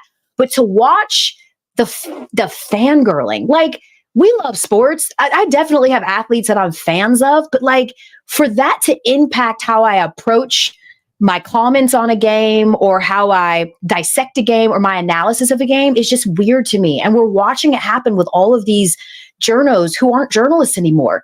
They're fangirls. They're like, it's like weird to me. It's just bizarre. And I know that Caitlin is a once in a generation type of talent because I've been watching her for years since she's been in college. I didn't just get introduced to Caitlin Clark like some of these fans did. And to think that she is some innocent, poor innocent girl getting picked on. She's a tough woman. Okay, she can dish it too. She mixed it up with DeWanna Bonner. She's no pussycat. She got better and better and better and became the best scorer that we've ever seen in college because people tested her. She was tested. She wasn't targeted. Holly Rowe dropped a bar on my show saying that. And it's just, in general, been incredibly frustrating. So it's not so easy for the people that say things like, well, if you don't like what they're saying on social media, just get off social media. That was a safe space for them for many, many years. And it very quickly did not become that way. I will say. She nails it again. I mean, Duncan, she nailed it. I mean, Caitlin Clark, she's no pussycat. She gives it as much as she gets it. And the fangirling of journalism, and that's happening in journalism right now, is disgusting. You have Nancy Lieberman. She's out there caping against all these former WNBA legends, trying to, assert this narrative that everybody's jealous of Caitlin Clark, that people hate her, that there's all this Caitlin Clark hate, when that's not what I see in the media at all. I see them congratulating her and only her. Nancy Lieberman, Christine Brennan, all these women, she's supposedly writing a book about Caitlin Clark, yet she's fawning all over her. She's not talking about any other player. And I get it. She's driving ticket sales. She's driving viewership. I hear that, but there are still other women that are doing the same thing. Sabrina Ionescu, she is the real, the female version of Steph Curry. When we realized that Caitlin Clark couldn't shoot as well as people were saying she could, then she became the John Stockton of the WNBA. Then it's become about her passing. So no matter what she does, they're going to try to assert her as being the best. So she was the best shooter. She was the Steph Curry. Then she wasn't knocking down her shot. She has a horrible 3-point percentage. So because of that, now she's the best passer. Now she's become the best passer in the league when there's still better passers in the league than she is. And I get it. Oh, her stats. She's playing in the point guard position, gouging rebounds, points, and assists. So, when you're in that role and you do not pass the ball until you can get an assist or until you can get a shot off, you're going to wind up leading your team in points, rebounds, and assists. But she's also leading the team in turnovers. So, and I do think she's going to get better. I think she's going to find ways to take better care of the ball. I think that her shooting will improve next season because that is what she's known for. So she's got to improve her shooting if, we want to talk about she's the greatest player. She can't just be known for passing. That's not going to cut it, right? But Caitlin Clark's tough. I don't think she's being discriminated against. So we kind of need to move away from these narratives. It's getting to be a bit much. And I'm going to put the phone lines back up if you guys want to call in and talk to me about this and, and what you've heard. Should she be compared to these players? What do you guys think? I'll read some more comments in the meantime. But, I think, quite frankly, that, Caitlin Clark, yes, she's a phenomenon.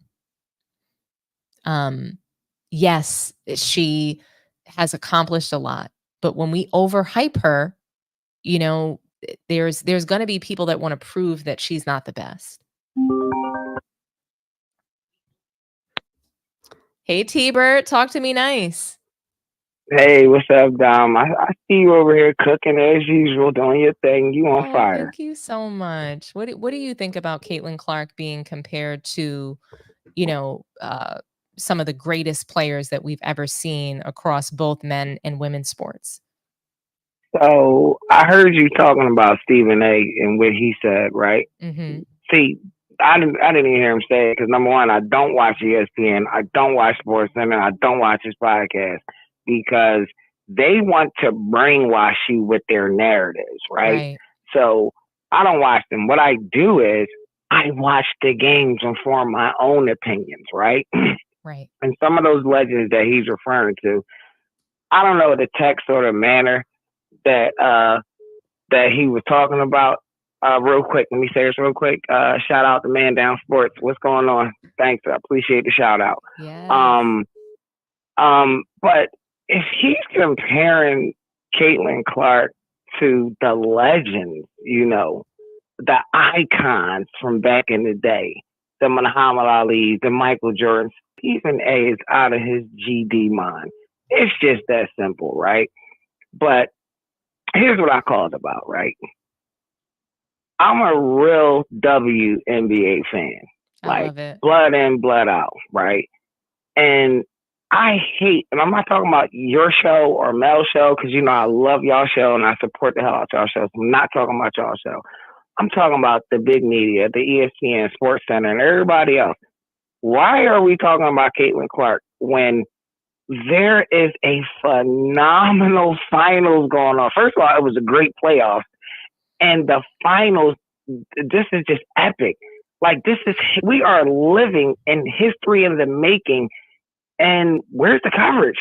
Not only is this finals one of the greatest finals ever, you are literally watching probably top 10, top 15 players of all time when it's all said and done, going head to head with each other.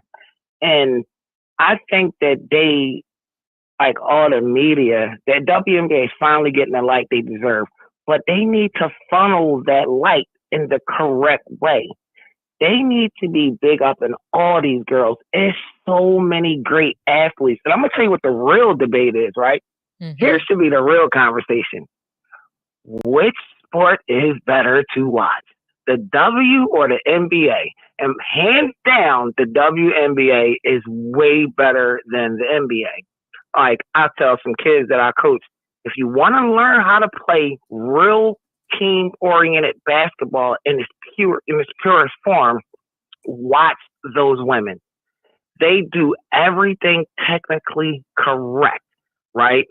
They run plays correct. And then here's the big part. You can't learn how to play defense watching the NBA because there absolutely is none. Watch these ladies play D. They are playing 90s defense. They not ducking no smoke, right? Just because, you great and I'm great, we not going to go against each other and we going to take it easy and buddy it up. These girls are going at it like they hate each other. And I'll give you a quick example. You look at Napheesa Collier and Stewie. They were college teammates. They're friends. Their kids are friends. They are knocking each other on their rear ends and going at it, giving each other dirty looks and everything. They don't care about that buddy stuff. They are locking each other up as best as they can. Like, this is just great high-level professional basketball. And the NBA needs to change their name. They're not the National Basketball Association. They're the National Basketball of Entertainment. They're on the lines of wrestling now, in my eyes. It's all scripted. It's acting. It's fake. It's buddy behind the scenes. I can't do it. And that should be the real narrative.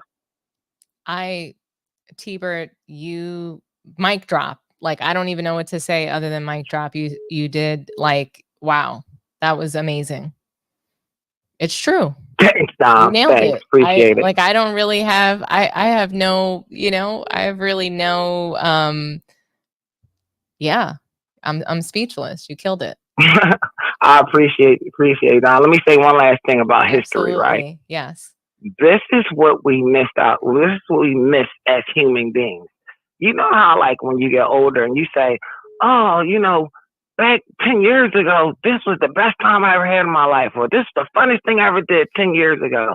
You don't realize you're writing history in the present, right? So you miss the opportunity. You don't take advantage of the opportunity because you don't realize you're writing and witnessing history in the present. So it's going over your head. And that's what big media, the W and NBA is doing to the WNBA. We are witnessing history and greatness. But for some reason, I don't even want to talk about Caitlin Clark. But I don't know. Maybe I don't know what the heck I'm talking about. So that's all I got to say. I think you know a lot about what you're talking about, and I want to thank you so much for calling in. You always slay when you call, and I appreciate it. So thank you so much for calling in to Cook. You did it. Appreciate it. Talk to you. All right. Bye. All righty. Thanks, T-Bert. All right. All right. Bye-bye.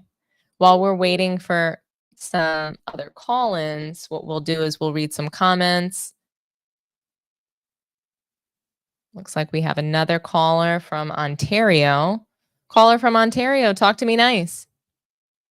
Hey, Sports D, how you doing? I'm so good. What's your name? My name's Khalil.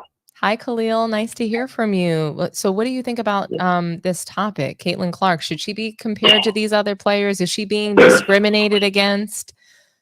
No, I don't think she should be compared to the legends, but in regards to her being discriminated against, no. I would like to say as a long-time basketball fan, played hoops in high school myself, there's a lot of nuance to this situation. I do feel a lot of the women, A'ja Wilson, all of her contemporaries were being overlooked because of all the Caitlin Clark fandom. Right. But I will say that one thing I trust me, I'm not a discriminationist fan, but I do agree that they should look at this as an opportunity to educate and shine a light on all the other players. And one thing I will say about the late, great David Stern, he was a brilliant marketer. What Silver is doing with the league, like the other guy just said, it should be the NBA of entertainment. What Silver's done to the league since Stern has passed, it's horrendous. Like I haven't watched I remember watching the WNBA when it first came out. So I was watching back when Rebecca Lobo was playing Witherspoon, Swoops, and then maybe after about 2 or 3 seasons, I kind of tuned out. But I always kept my ear to the game a little bit. But Caitlin Clark coming along has brought a lot of attention to the game, and I really wish, and even in the WNBA, that sports used to be a sacred place where people together. No race, no politics. I just want to tune out from the real world, and I want to watch Warriors, whatever sport they're playing, play the game, play it hard, and compete. And now it just seems like there's so much talking about not what's going on the court. And I just recently, and I'll admit, due to all the Caitlin Clark fandom, I recently said, let me start tuning into these games because the NBA is trash right now. And these women actually play harder than the men. The game is more physical. It's more closer to the basketball that I grew up loving. So I'm gonna keep tuning in. But I do feel like, yes, I'm not gonna deny that some rabid fans of Caitlin Clark's may be racist and maybe online trolling, but one thing I think Stern was good at was in the 90s, everybody coming up knew, hey man, it does happen. Everybody knows fans in Utah are racist, fans in Boston are racist and can say some things, but when those guys got up on the podium, they weren't talking about that. They were talking about the game that was played, and the focus remained there. And throughout the 90s, you had great shows that would promote the league and have people understand and know the nuances of the game, and also learn about all the players. Remember, I don't know how old you are, and I don't want to assume, but there used to be a show called NBA Inside Stuff. I used to watch that every Saturday. I remember that. Yeah. And you get to know about, I literally knew every player on every team because they would do a highlight and profile of players every week. And they would even go to guys who were not even starting. And they would tell their come up story, what they like to do in the off season. So you got to know who all these guys were, and I think it would do the WNBA justice right now is to get everybody with all this attention on Caitlin Clark. Let us know who Aja Wilson is. Do profiles on her. Have shows. ESPN should be, every time they're showing sports, there should be a segment on the NBA, and you have people, dedicating at least 10 minutes to covering the games and doing highlights of the nights and, top 10 WNBA plays, all that stuff. This use it as an opportunity to market the rest of the women in the league, and stay away from topic. Obviously, you give trolls attention, and then that's always going to be in the news cycle. So I think just, hey man, the Liberty's playing right now. Focus on that. Give Sabrina Ionescu and the other players on the Lynx team, do profiles on them. Let us know who these women are so we can be invested in who they are and whether they win or lose, at least we know who they are. That's my opinion on it. Yeah. No, thank you so much for calling in. I really appreciate you. And your name was Khalil, right? Yeah. Well, thank you so much. I really, really great call. You made a lot of great points that, Caitlin Clark, she was supposed to draw more attention to other players. That was the whole point. That's what even ESPN and Stephen A. Smith, these kinds of players, they mentioned. So, but that wasn't true. It was a lie. So thank you so much for calling in, Khalil. I'm going to take this next call. Okay. All right. Take care. All righty. You too. Bye-bye. Thank you for calling man down. Talk to me nice. So down for all the smoke tonight. Oh, hey, how's it going? What's your name? This is Am I Crazy? Oh, this is Am I Crazy again? Okay, so all right. That other caller talking about the WNBA is better than the NBA. He was tripping, man. Stop it, man. You think so? I mean, so if on, you're a basketball purist, the WNBA is going to speak to you. You don't think so? No, I get what you're saying. Okay, the WNBA is cool. It's cool and all, but I still rather watch the NBA, even though I think it's soft as pudding right now. I still rather watch the NBA than the WNBA. Why? I might be. Why? I might rather watch. So if you're not getting a whole phenoms game, go at it. Okay, but why? I might rather watch Elijah Arenas play Kion Melo's son or something before I watch some of them WNBA games. Okay. But right now, okay, cool. Do you watch?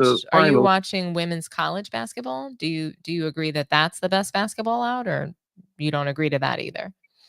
I'm from the old school on college basketball back when Shamika Holesclaw and that. It was different. I hear you, but I'm asking you, do you agree that women's college basketball is the most popular right now in all of basketball? I don't really watch the college women's either. I have to tell you, so am I crazy? I want to tell you you're missing out. Do you know that almost I think it was 24 million people watched women's college basketball. It beat NBA, it beat all of basketball. Just so you know, women's college basketball beat all of basketball, and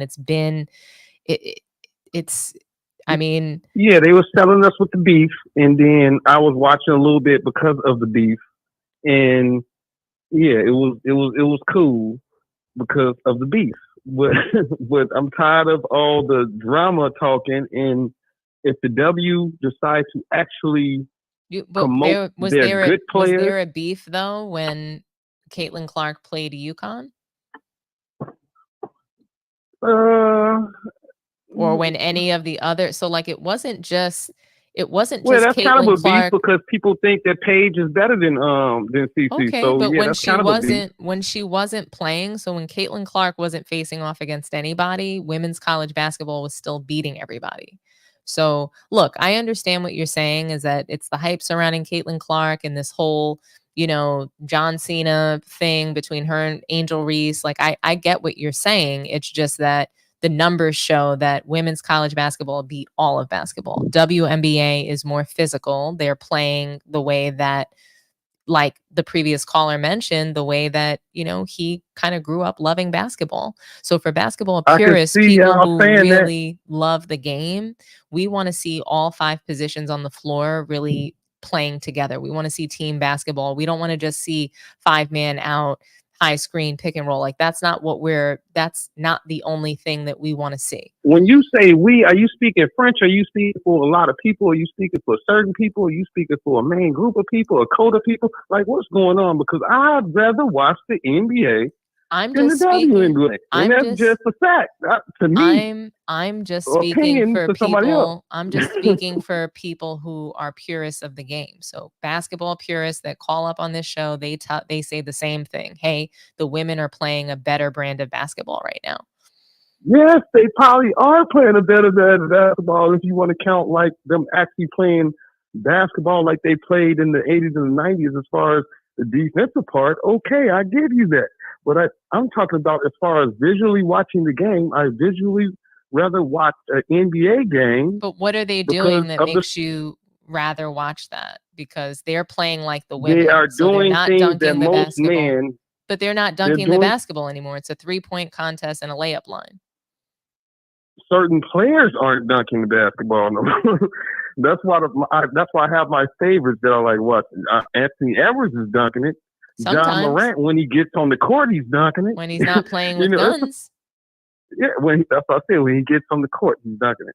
So it's certain players that I like to watch that I can't see in the WNBA game because the athleticism and is just the game just isn't there.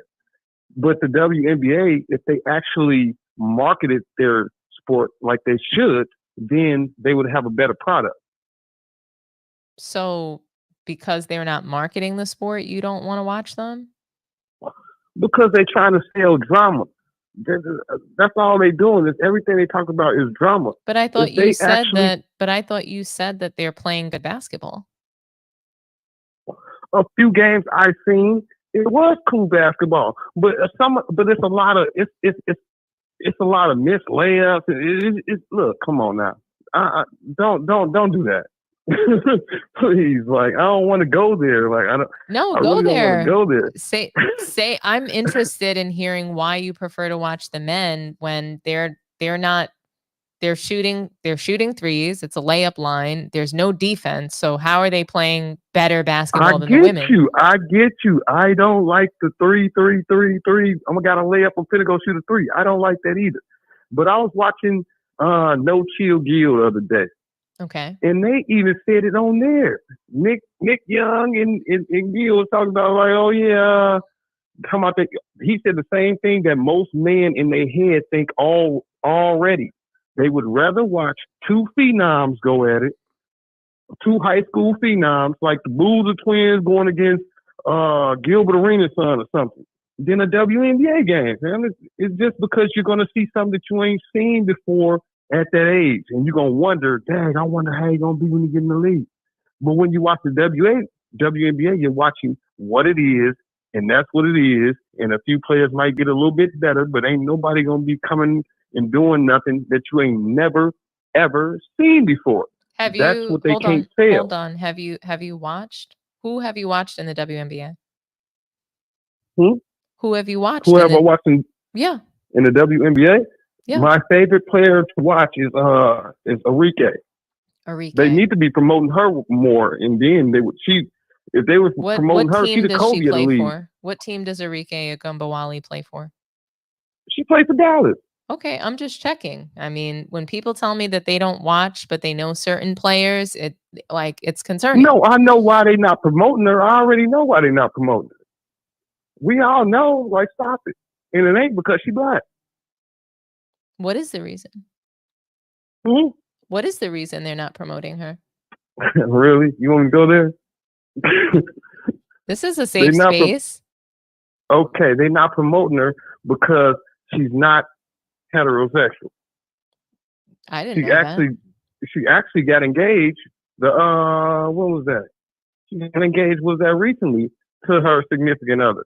And this But is a she's the Kobe storyline of the that league. this is a storyline that the WNBA is promoting. How did you find that out? Because I didn't know that. Because I follow Enrique. That's my favorite WNBA player to watch. I just told you that. So you have a favorite WNBA player, Enrique. Yes. Okay. Yes. That's what I'm trying to tell you. If they actually promoted the WNBA like they promote the NBA, then the WNBA would have been swords. Oh, we already know. What did they do in the beginning? When they started the league, they promoted the USA team coming to the WNBA. But most of them played for Houston, and then Houston went on that 3-4 championship run. Then what they do? They promoted DT, Diana Taurasi, promoted her. Right after that, we already know Diana Taurasi, same issue. Then what they do? Promoted Candace Parker, same issue. Okay. Then who did they promote after that? Been a while. They're not gonna promote Brittany Griner, nothing like that. Like they tried to promote Diggins, Skylar Diggins. You don't think that they promoted Breanna Stewart or Diana Taurasi, or no? They did Stu promote Bird? Diana Taurasi, but Diana Taurasi is 42 years old. Yeah, but what else is she? With that fan bun on her head, I don't think she's I don't know. I don't think she has a husband. But I think she's non-heterosexual. They promoted her, right? In the beginning, when she was first coming out, yeah. They also promoted. Then it faded away. They also promoted Teresa Weatherspoon. So, like, I'm not saying that those things that you mentioned are not any kind of that they have no impact. I'm just saying that the WNBA is playing a great brand of basketball, and you might prefer the NBA, and I can appreciate that, but the brand of basketball is not better. So, all right, in whose eyes? In a lot of people's eyes. A lot of people, I mean, so many people are saying that the WNBA is playing better basketball. And you said that earlier. So you're saying you'd rather watch the NBA, but I'm not really hearing why. I'm not hearing a basketball reason as to why. I'm hearing that these women are gay. See something that I'm hearing never that they're not see. being marketed, but I'm not hearing a basketball reason. What have you not seen in men's basketball? Because I've seen everything that they're doing. There's not one dunk. Yeah, there's not one dunk that they have not done far. already. There's not. Well, I don't even think there's a. They're not even winning. WNBA game that I've never But hold seen. on, the NBA, they're not even winning three-peats anymore. They're barely repeating. They're barely going back to back and winning back-to-back titles. So we've seen quite a bit in the NBA. I think that I'm talking about on the court. You're talking about on the court, but what on the court might you never see?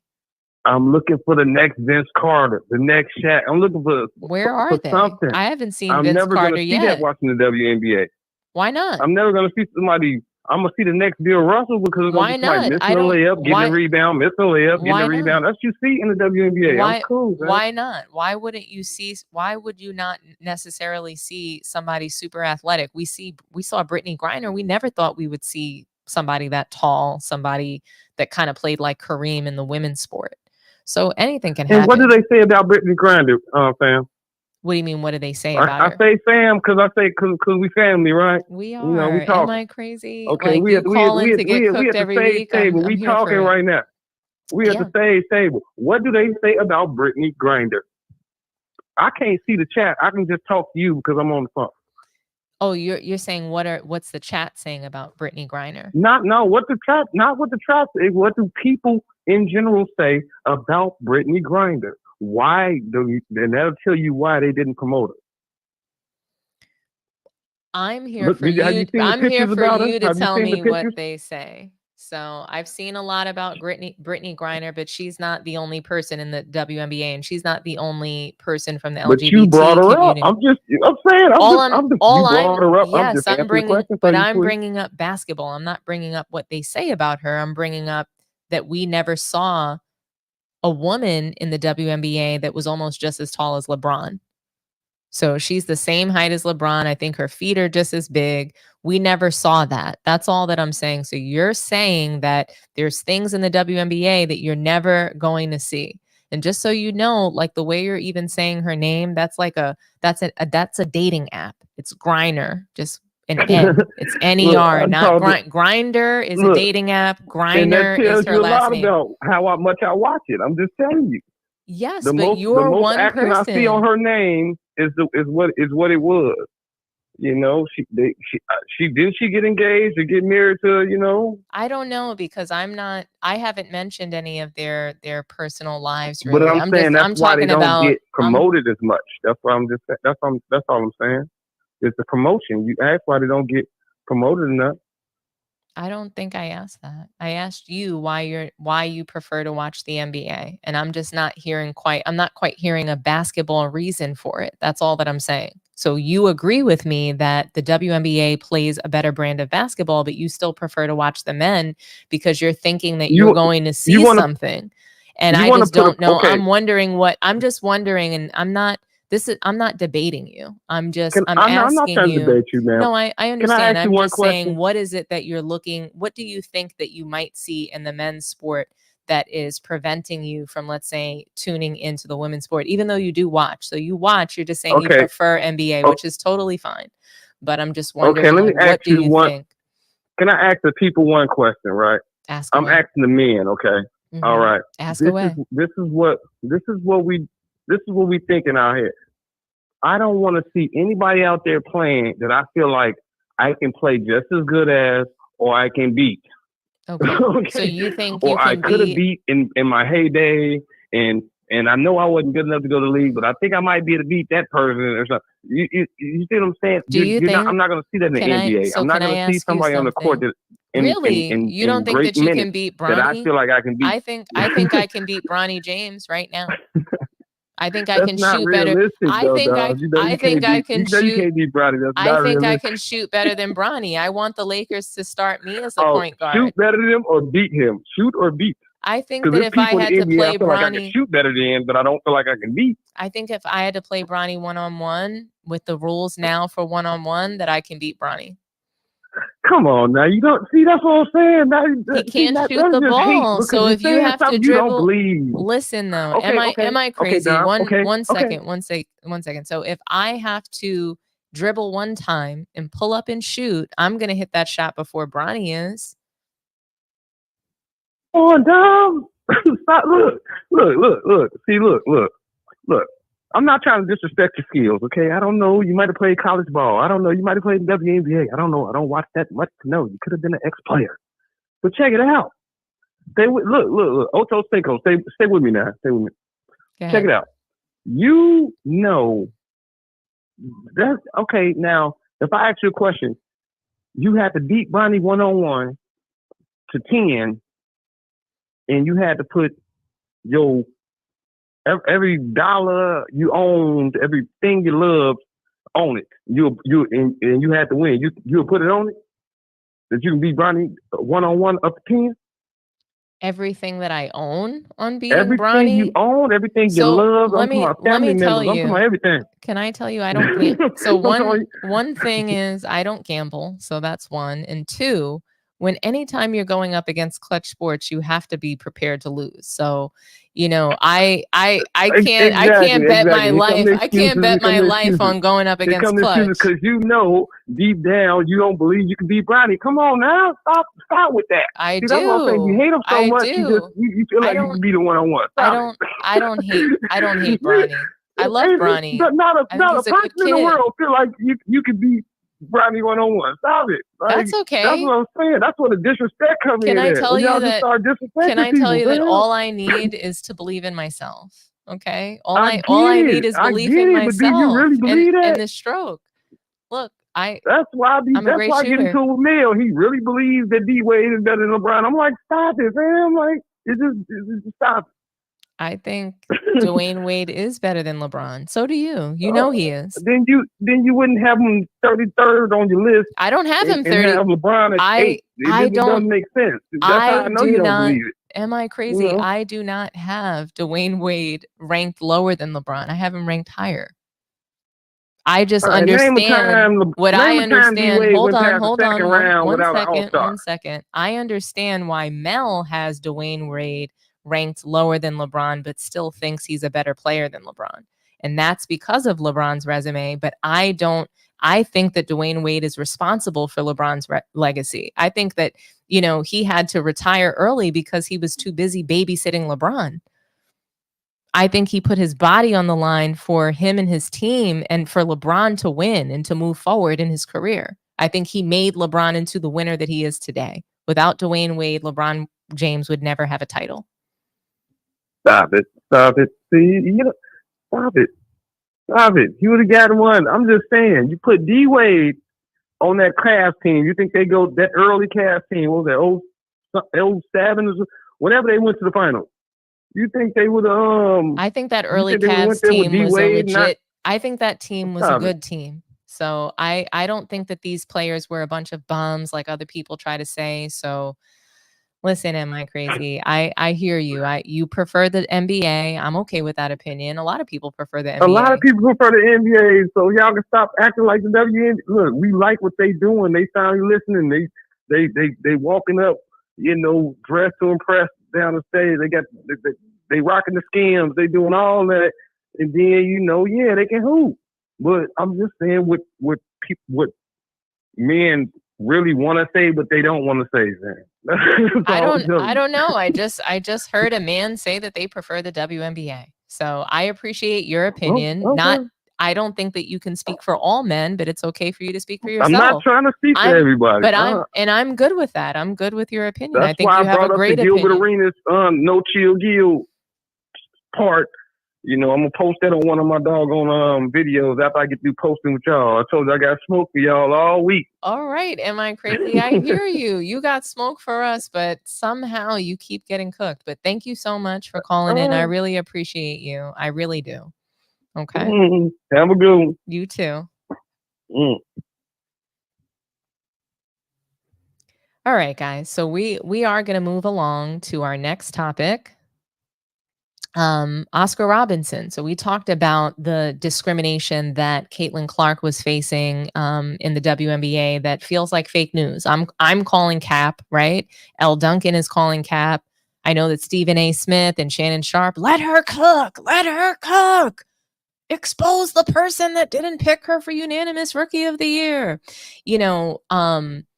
You guys aren't, like all these narratives that Stephen A. and Shannon Sharp are perpetuating, the whole idea she's being discriminated, the whole comparison of, her to Muhammad Ali and the struggle that she's facing, like Michael Jordan and how she's getting beat up in this league and abused by Black players that are jealous of her because she's a white girl that's coming in and shooting threes and cooking, right?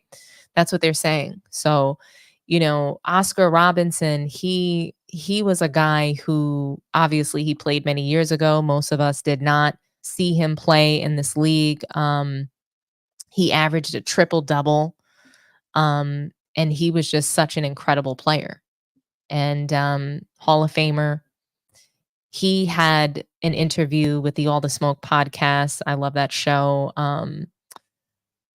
Steven Jackson, he does a great job on that show. Matt Barnes as well. I think that they ask some really great questions, and these legends come on the show and they chop it up with them and they share their stories. And I think it's really important to hear them, to recognize that there's so much that we don't know and we weren't there for that time. And honestly, thank God I wasn't there for that, because I don't know that I would have been able to enjoy sports during the 60s and the 70s, when there was so much racism happening. I just don't know. Maybe it would have been an escape. I'm not sure, but I don't know that I would have the luxury of spectating a sport when there's just so much happening and you're literally just trying to, wake up every day and make sure that you're, not facing some horrible discrimination, or, you can just walk the streets and feel safe. So, like I said, Oscar Robertson, legend in the game. I'm going to play a soundbite for you guys from his interview with Matt Barnes and Steven Jackson on All the Smoke. And then you've got. I wasn't going to join the Army, but I was told if I didn't join, I was going to be drafted. So I joined the reserves. What year? I mean, obviously, with you being good friends with Ali, and the years escaping me, obviously he went through that and chose, the latter not to do it. But what was that like as him being a friend of yours and it kind of derailing a little bit of his career? They didn't want Ali into the military. Ali never even finished high school. I don't know if they give you some tests sometimes when you go to the Army. I don't think he even passed it. They wanted Ali because they wanted him to influence other black kids. See, that's why they wanted Ali in the Army. They want to make him to make sure that all these other black kids that they were going to put in the military, but didn't do the same thing. Because that in the summer times in some parts of the country, I think it was up east where there was potato harvest. Those kids all got out of school to harvest potatoes. That's why you don't go to school in the summer. Wow. Yeah, that started on the east, and now but with Ali, no, they didn't really want him in the Army. He had been a disruption in the Army. Talking too much shit. I'm too pretty. It just he had too many following in the Army, and what would they accomplish by that? But they want to take him to court to make an example out of it. I never forget Frank Robertson told me once that when you win, they don't like it, but when you lose, they blame you. It's a no-win situation. Well, it is to a certain degree, but I think, as I said before, that it's the conversation. You don't hear a lot of black athletes talk about politics, right? They're afraid to. Yeah, they are.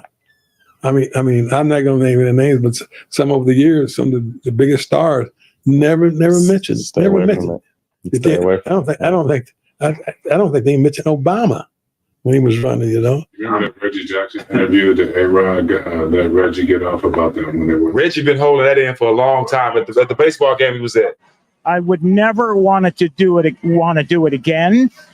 I walked into restaurants and they would point at me and said, "Can't eat here." I would go to a hotel and they said, "Can't stay here." We went to Charlie Finley's country club for a welcome home dinner and they pointed me out with the N-word. "He can't come in here." Finley marched the whole team out. Finally, they let me in there. He said, "We're going to go to the diner and eat hamburgers. We'll go where we're wanted." Fortunately, I had a manager, Johnny McNamara, that if I couldn't eat in the place, nobody would eat. We'd get food to travel. If I couldn't stay in a hotel, they'd drive to the next hotel and find a place where I could stay. Had it not been for Raleigh Fingers, Johnny McNamara, Dave Duncan, Joe and Sharon Rudy, I slept on their couch 3-4 nights a week for about a month and a half. Finally, they were threatened that they would burn our apartment complex down unless I got out. I wouldn't wish it on anyone. The year I came here, Bull Connor was the sheriff the year before. And they took minor league baseball out of here because in 1963, the Klan murdered 4 black girls, children, in 11, 12, 14 years old at a church here and never got indicted. It was, they were from the Klan. Life magazine did a story on them like they were being honored. I wouldn't wish it on anyone. At the same time, had it not been for my white friends, had it not been for a white manager and Rudy, Fingers, and Duncan, and Lee Myers, I would have never made it. I was too physically violent. I was ready to physically fight some. I'd have got killed here because I'd have beat someone's ass, and you'd have saw me in an oak tree somewhere. Well, they treated Reggie kind of bad in New York. Yeah. What was that manager's name? Who was a drunk? Billy Martin. This guy was a drunk, man. He shouldn't even been coaching anybody's baseball team. Reggie was a tremendous star, young man, helped him win World Series and whatnot. They treated him like nothing.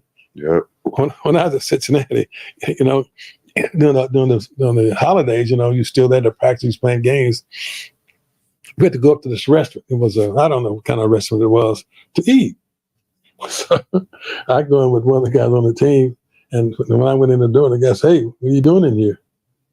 I said, "What do you mean?" He said, he said, "I don't want you in my restaurant." I'm supposed to eat in here. He said, "You're not going to eat in here." So anyway, I left. I go to a place in the black section of town where they had collard greens, Better food anyway. That's what you wanted. catfish, and whatnot. and they use the same dipper to get everything out, man. I also have the coach calls me up, man. What the hell are you doing? I said, what do you mean? He said, you haven't been up to the restaurant to eat. I said, Coach, what are you talking about, man? I said, man, don't want me. They said he want blacks in this place. Years later, this happened. This same guy who ran that restaurant was dying, wanted me to come to see him. Same guy. Same guy. And you went some? No, I didn't know where he was. I might have gone if I know where he was. Yeah. But I mean, it happened, man. You know, It's crazy.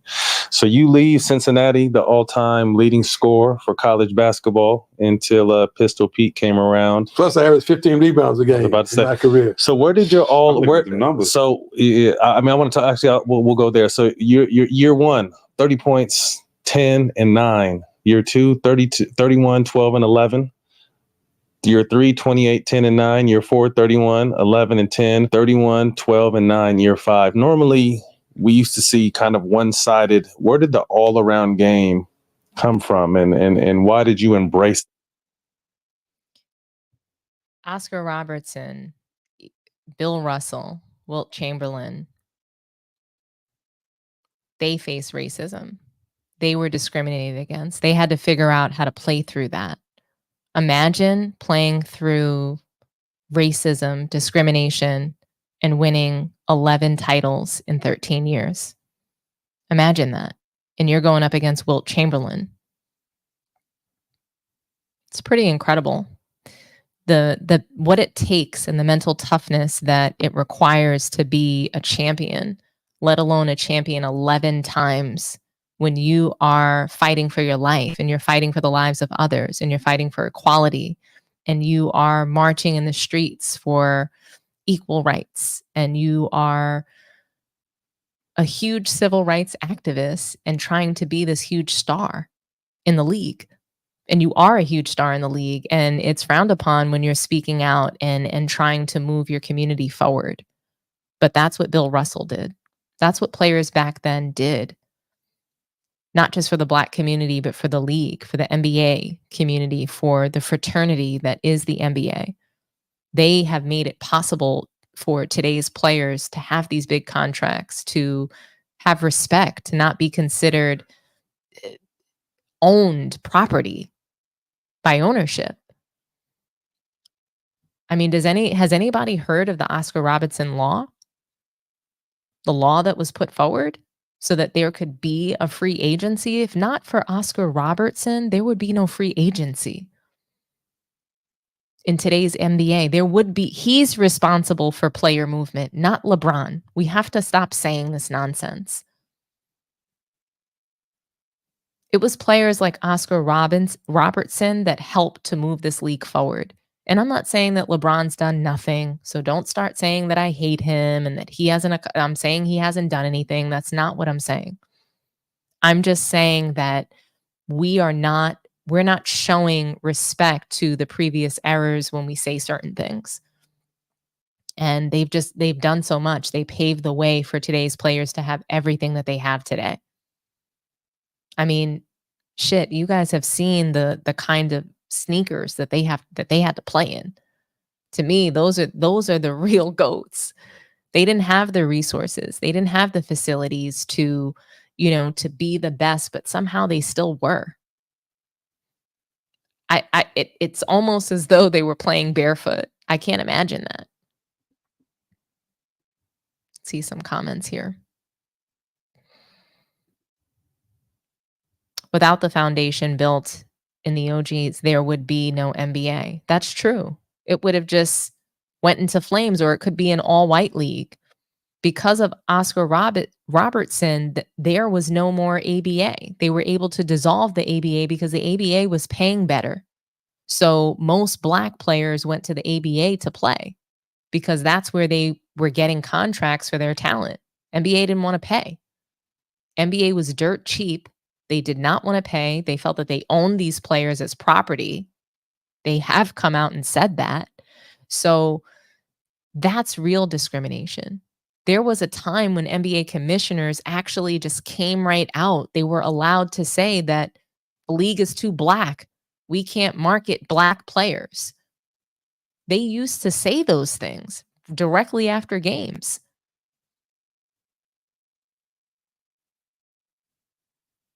It's players like Oscar Robertson. It's Jackie Robinsons from in baseball. It's the Bill Russells, the Wilt Chamberlains, the Kareem Abdul-Jabbars. They paved the way. They made it possible for what we see today. So, yeah, Kevin Brown, speaking fast, the ABA was better than the NBA. It's true. It was they had the best players. Dr. J played in the ABA. He won titles there first. I think he won 2 titles, maybe 3 titles in the ABA before coming to the NBA to win a title. And he was kind of like, I'm not going to say he was past his prime once he joined the NBA, but imagine spending the best years of your career in a league where, you know, you're getting paid more, but those titles are not recognized. You know, people don't even give Dr. J the credit that he deserved.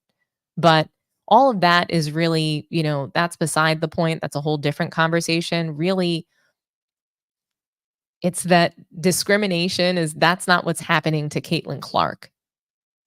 Okay? This is real discrimination. That's what that looks like, what you heard Jackie Robinson talk about. I mean, I'm sorry, not Jackie Robinson, Reggie Jackson, excuse me. When you heard him speak, that was real discrimination. That's real racism. So it's really disappointing when, you know, when we hear people conflate what true disparities are. And Caitlin Clark isn't facing that. Stephen A., he is completely irresponsible by saying that in the first place. Hey, Young, shout out to Young Disciple. Of course, they paved the way. There's no denying that. Yeah, no, there really is no denying that. But I think that when we say things like, you know, Caitlin Clark is compared to Muhammad Ali when he fought not to have to go into the draft as, you know, a world-renowned boxer that was the greatest of all time at that time. You know, so yes, like, I know that you guys are not denying that they've paved the way for today, but they are the ones that face the discrimination. That's not happening in today's league when it comes to Caitlin Clark. She's not being discriminated against. Nobody's bullying her. She's not going through any of the things that Muhammad Ali went through. She's not going through what Jordan went through.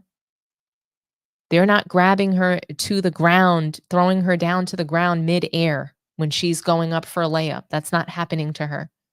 Yeah, she's been hard fouled. Candace Parker, she faced real brutality in the league because she was a rookie. People hated her and they wanted to beat her down on the court.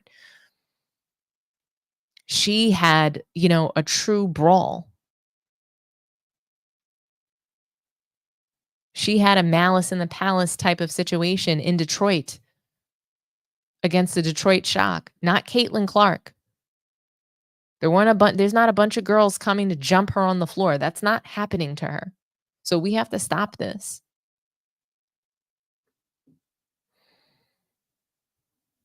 I will throw up the phone number. And if you guys want to call in, you certainly can. You know, otherwise we'll move to the next topic. I'll read some comments in the meantime. Let me see. There's some super chats here. So I want to go through those. From The Wise God. Imagine if Maya, Asia, or Diana were allowed to play the offense that CeCe is in now. Usage rating is like 99. Why did the league force teams to ease up D? Exactly. Coming out of the Olympic break, they had to ease up defense for Caitlin Clark. T-Bert, talk to me nice. You done your super chats? I didn't finish the super chats. I think I have one more left to read. You want to do that first? Yeah, so Roland Curtis. For fans that hate that we keep going back to Jordan once a better player shows up, then the MJ talks will decrease. But until then, MJ is the topic. The next one. It's not that serious. Serious question. How do you deal with some of these LBJ fans? They can't give cogent arguments about their support of him. honestly, I think that some of them can. I think that some of them can give good arguments. I don't think that they're good enough arguments. So I think that that's the issue. Not one LeBron fan has been able to convince me that LeBron is the GOAT or that he's even top 10. And the stat argument, that's not good enough for me. Let's see, is there another super chat in here?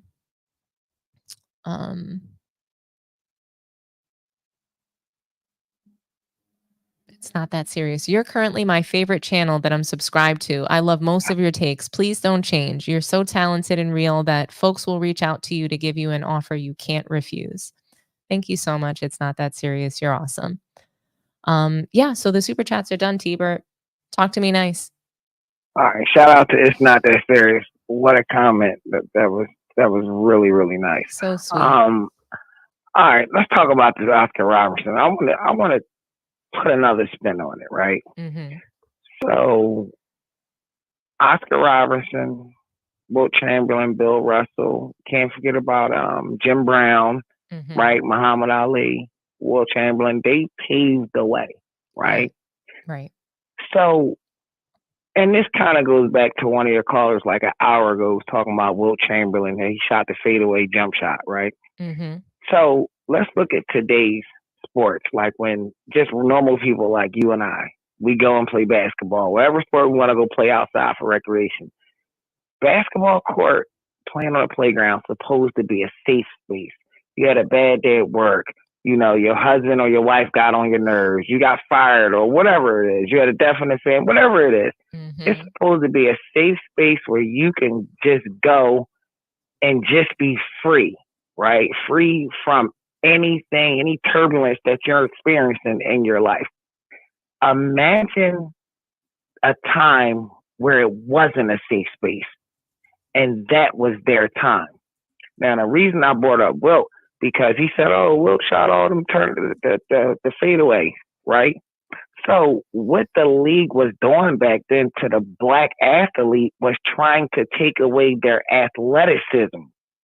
And that's why Wilt was shooting 5 foot and 8 foot fadeaways, because they first said you can't dunk, then they said you can't goaltend, you can't do nothing.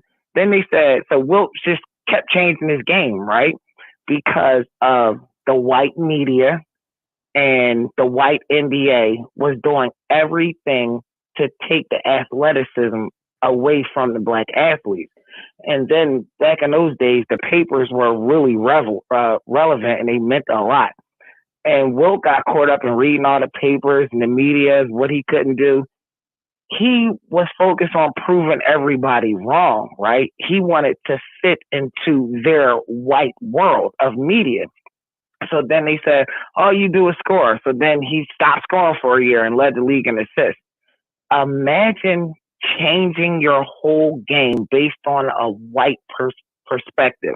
And that's what it was. So they weren't playing basketball freely like the black athletes. They were not in a safe space. They were truly experiencing real racism on and off the court, and they weren't even getting paid much, right?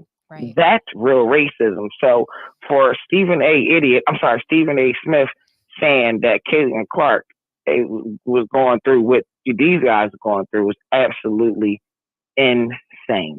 Yeah, Stephen S. Smith is just a fool. For sure. And you know what? And I'm going to tie something else to it. This is the problem with what I have with those Ant-Mans of the world. That disrespect and crap on the people that paved the way. The black athletes that paved the way for you to be a black athlete and make hundreds of millions. Not only were these black athletes from back in the day very talented and very skilled and Hall of Famers, right? They actually fought a war for you, a war against the white narratives, against the white media, against the white society while trying to play a game, paving the way for you 50 years later to make hundreds of millions. And what do, Ant-Man? You turn around and crap on those dudes' legacies.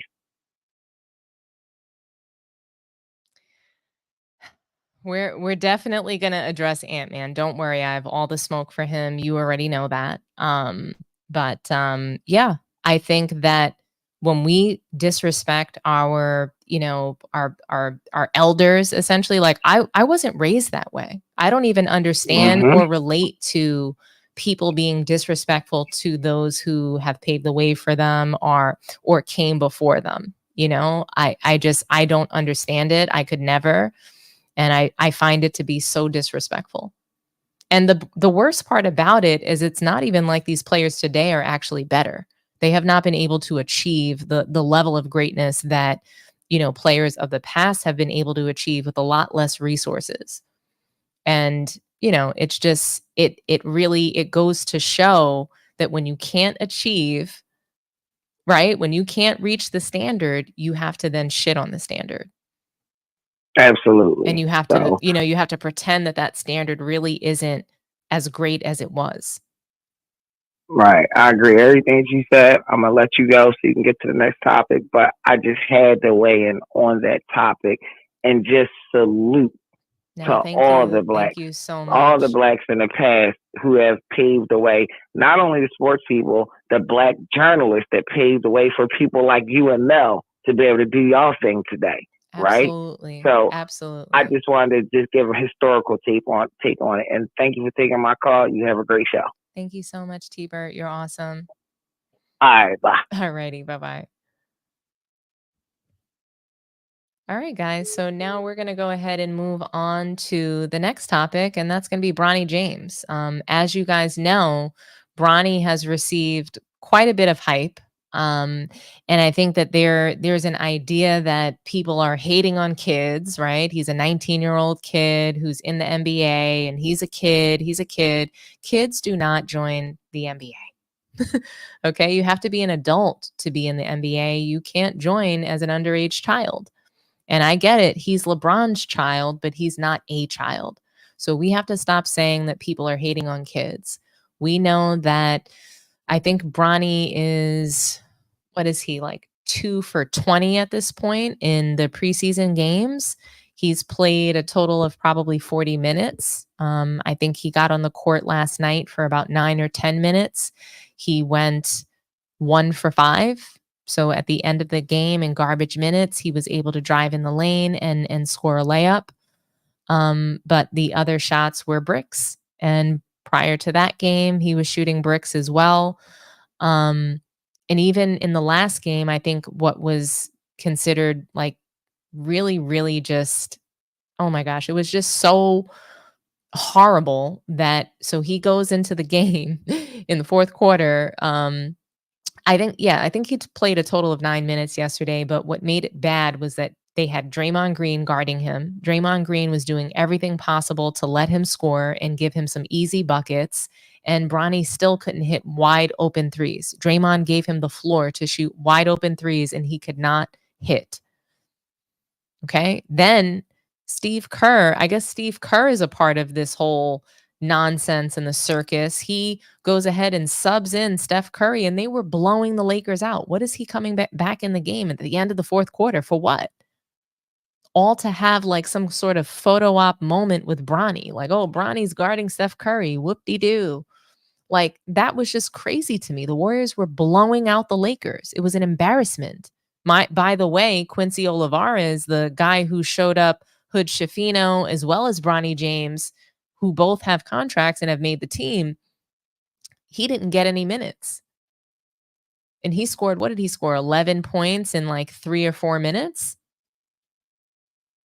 He came in and cooked. He outplayed Bronny, outplayed Hood Schifino, outplayed a lot of the bums that have, contracts on the Lakers team. And he had to sit this game.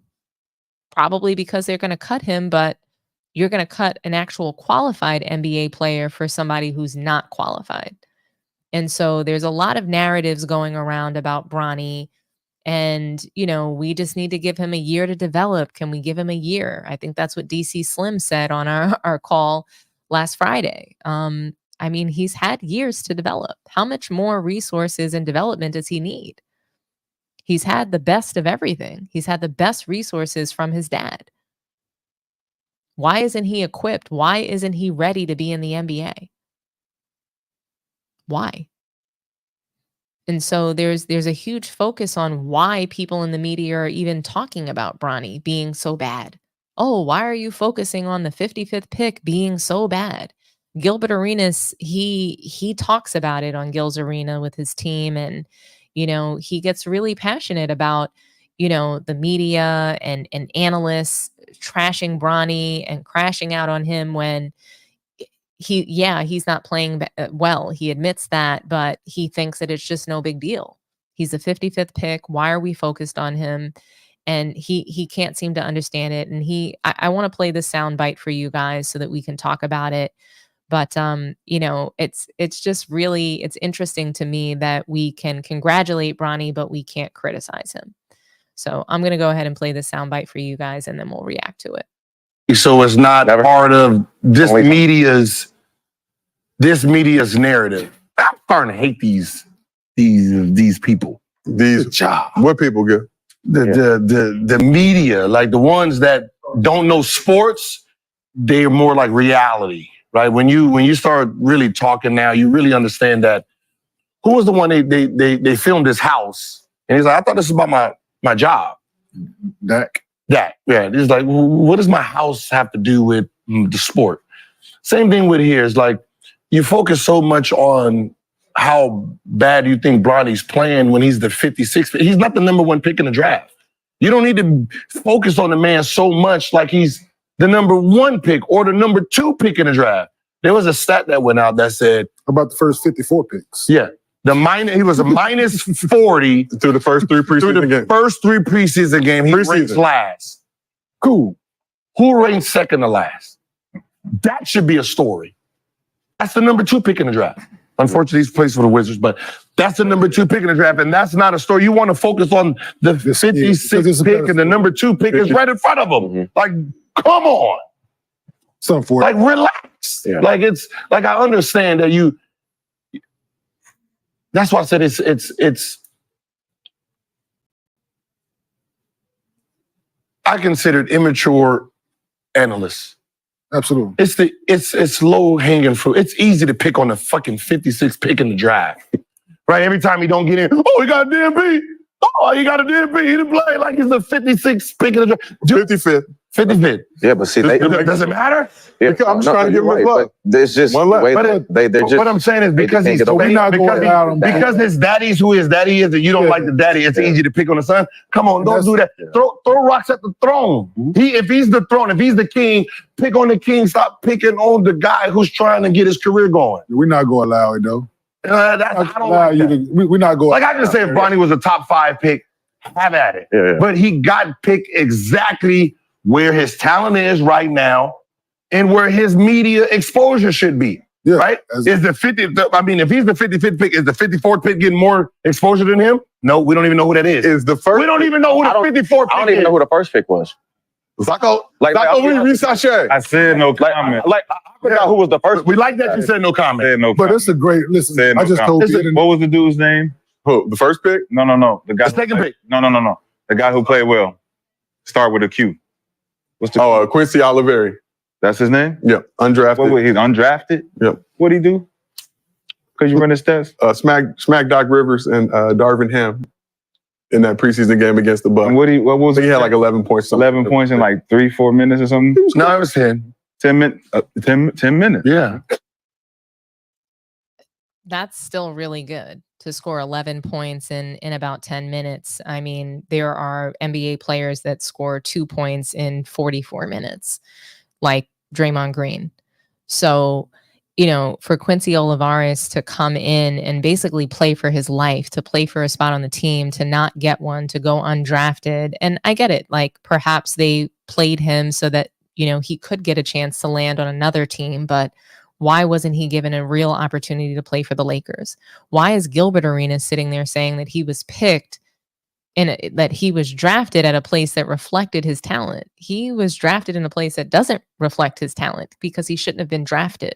He shouldn't be drafted. He shouldn't be in the G League either. The G League it's a rough place. It's not some cookie cutter league. They really ball in the G League. They play physical. They play hard. They're playing for their lives because they want a contract. They're not coddled. They're not being coddled into the league like Bronny. They're not being handed a 4-year contract.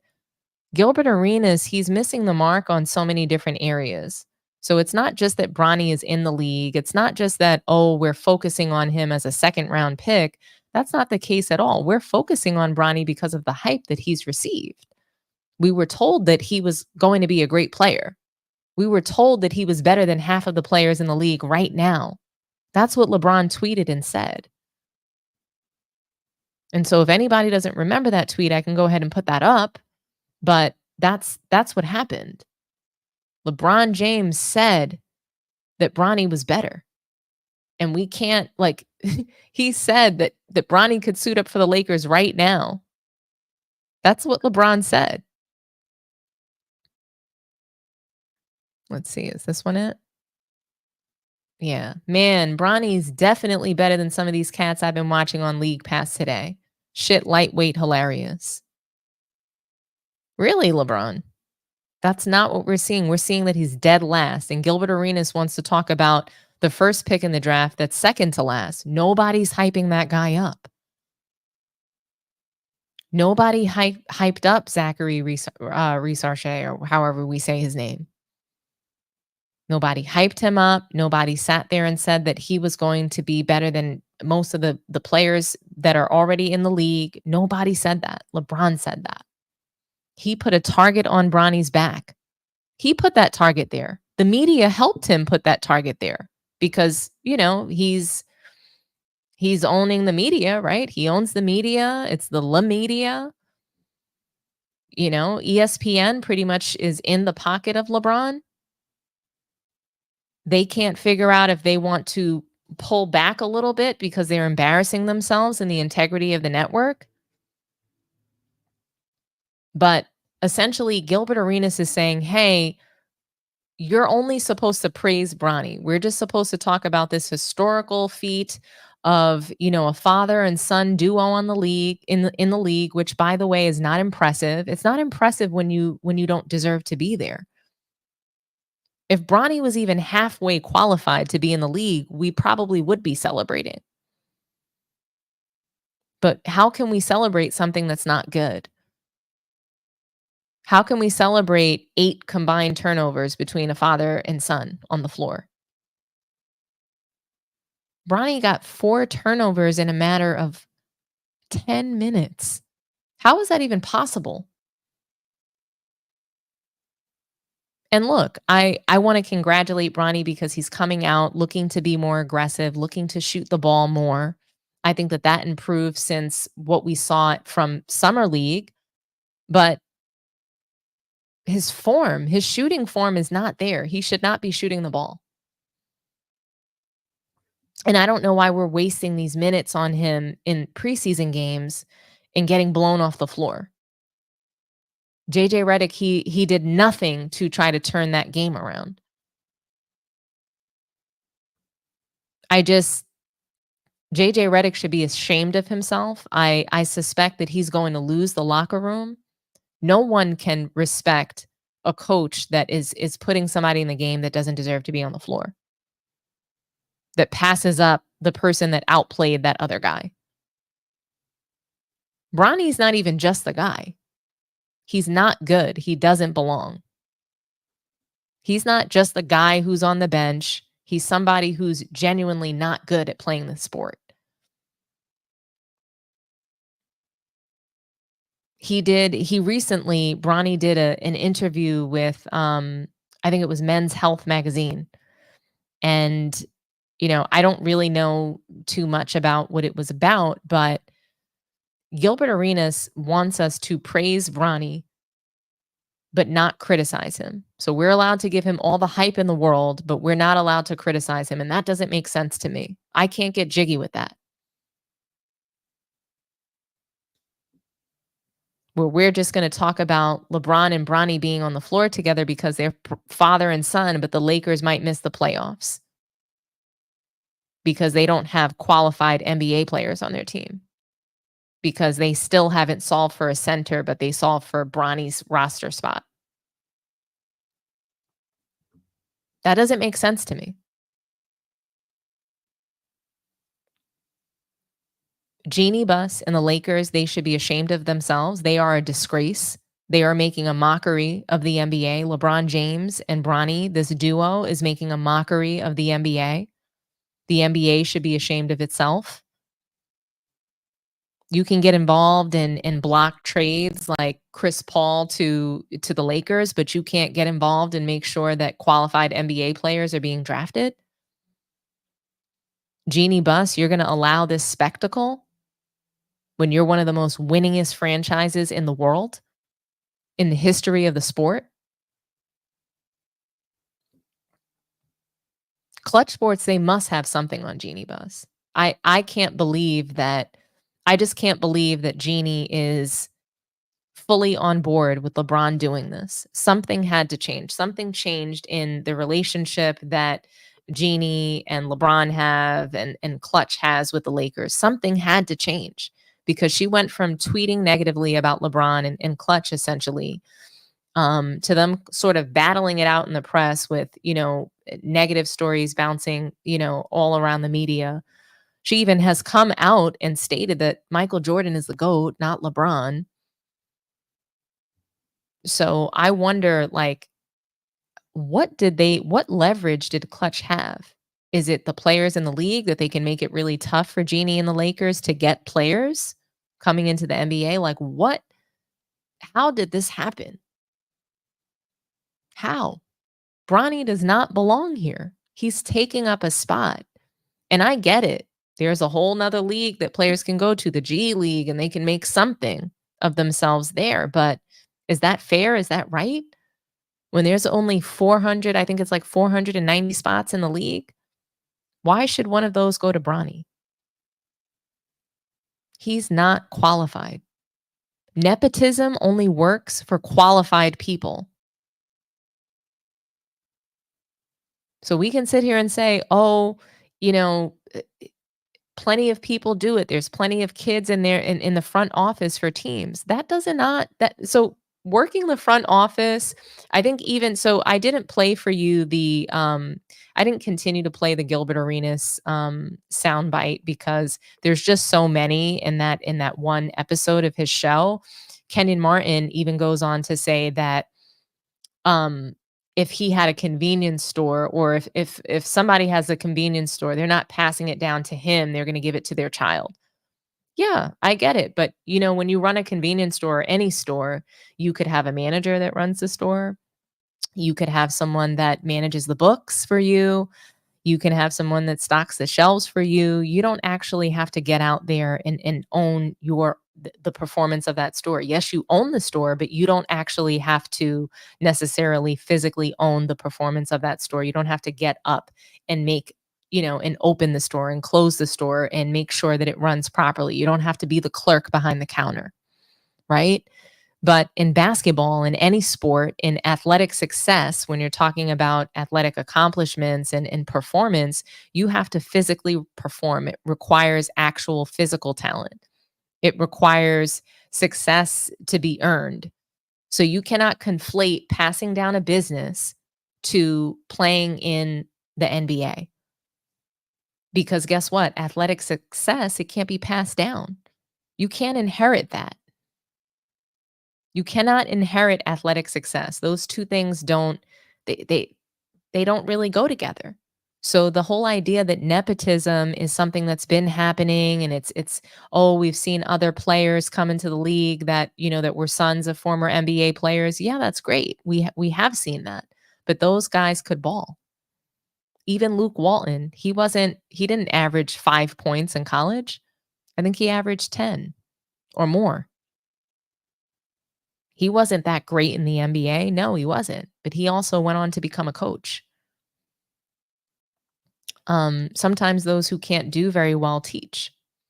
And he wasn't a good coach either, right? But I did think that it was interesting that we keep trying to, create these examples of players that, It's not adding up because it's not analogous. Austin Rivers, that's another example of nepotism. That was nepotism, especially when he went to the Clippers, but he was a lottery pick. He was a qualified NBA player. He was truly a star in high school and college. He was a star in the McDonald's game, but a true star. His father didn't force him on the McDonald's team. They didn't force players to stand back and let him cook. He went and played for Duke. He wasn't just placed on some college team because he was Doc Rivers' son. He was a true lottery pick. He earned his space in the in the NBA. Did he deserve to be there as long as he was? No, because I don't think his play on the court supported, I don't think his play on the court supported him being on the Clippers for as long as he was. He was pretty much on the end of the bench. And I think the last team he might have played for was the Nuggets. So I think that Austin Rivers, he was qualified. So nepotism, sure, but he was qualified. Even when you think about the first real father-son duo, Ken Griffey Sr. and Ken Griffey Jr. Jr. was better than Sr. Bronny just needs to give us something. He needs to give us something so that we can get off his back. Trust me, I would love nothing more than to talk about Paolo Banchero. But shows like Gil's Arena, shows like First Take, all they want to do is talk about Bronny and Caitlin Clark. So that's what the media is going to discuss. Trust me, I don't want to talk about Bronny on a weekly basis. I really don't. I don't think he should be playing in these preseason games. He should be on the bench. Why is he getting all these minutes? He's not good.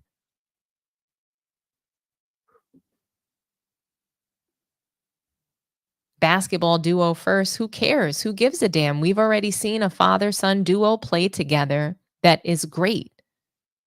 LeBron and Bronny are second. They might be the first basketball duo to do it, but it's terrible. This really isn't for the history books. This is terrible.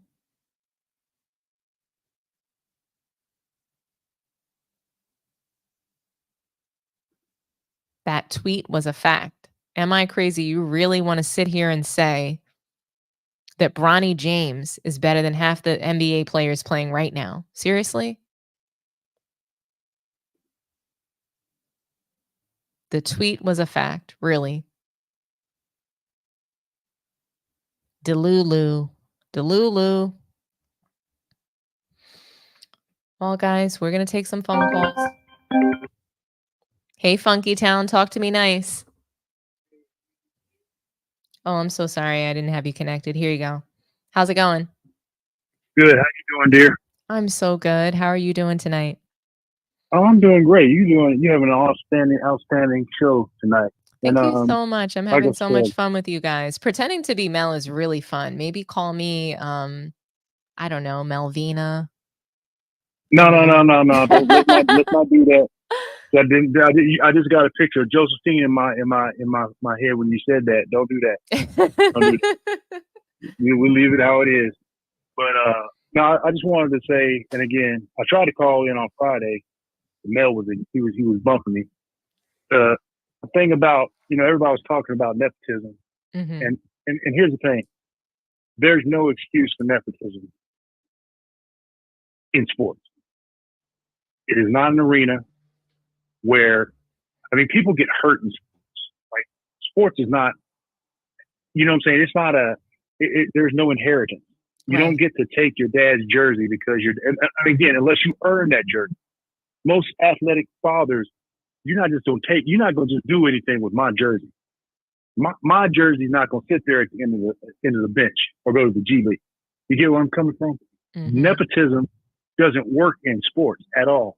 And again, this has not been explained enough, I guess, to certain people.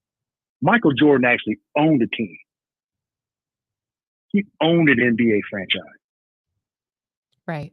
Neither one of his And sons he didn't played on put that. any of his sons on that team, right? None of his nephews, nobody. But you know what he did do?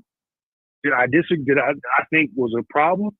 He had family in the front office, and all you have to do is look at the production of that front office, what it did. Right. I mean, being 100 about this. Mm-hmm. How well does that work out? Having family involved in stuff that they're really not.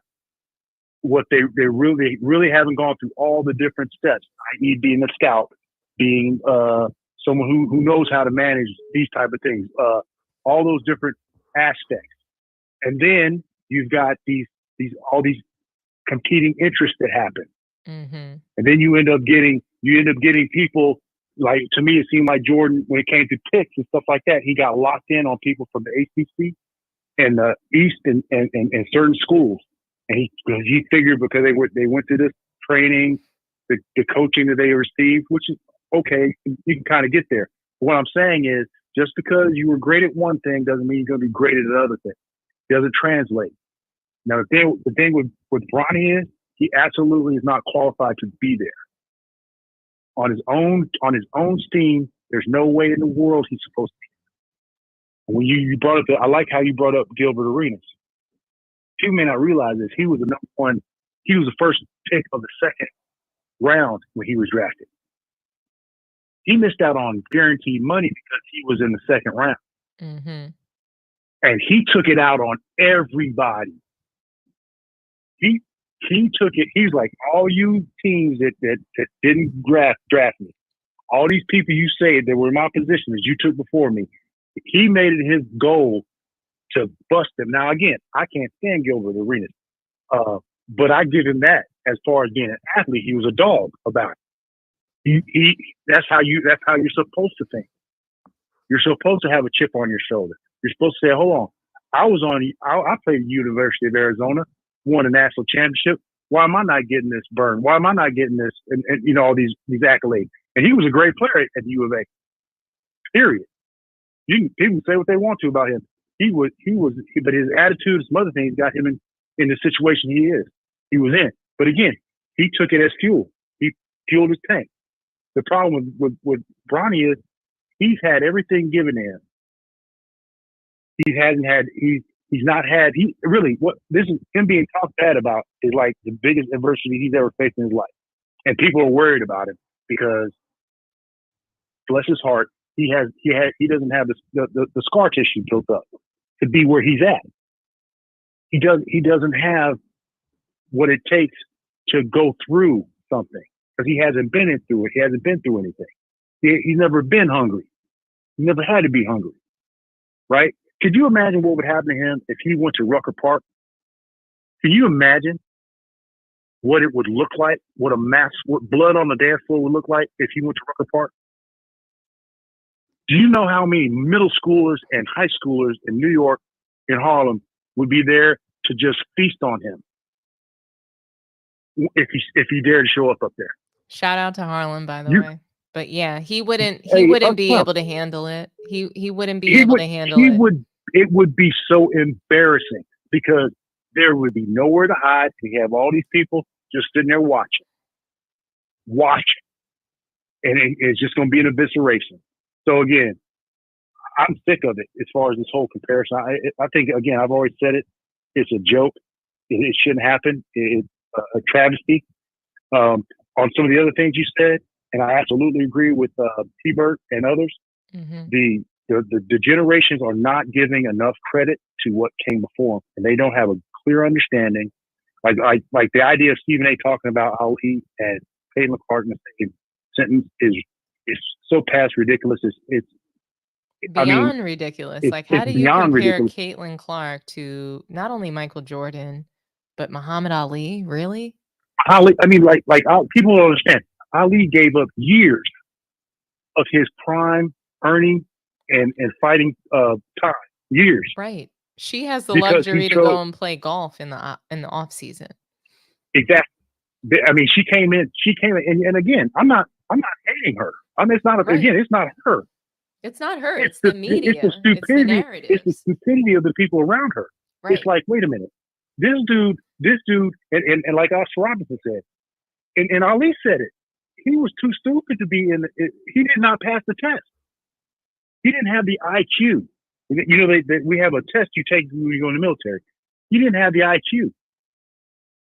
Right. Like, people don't realize that. That was an actual true statement. He didn't have the IQ for it.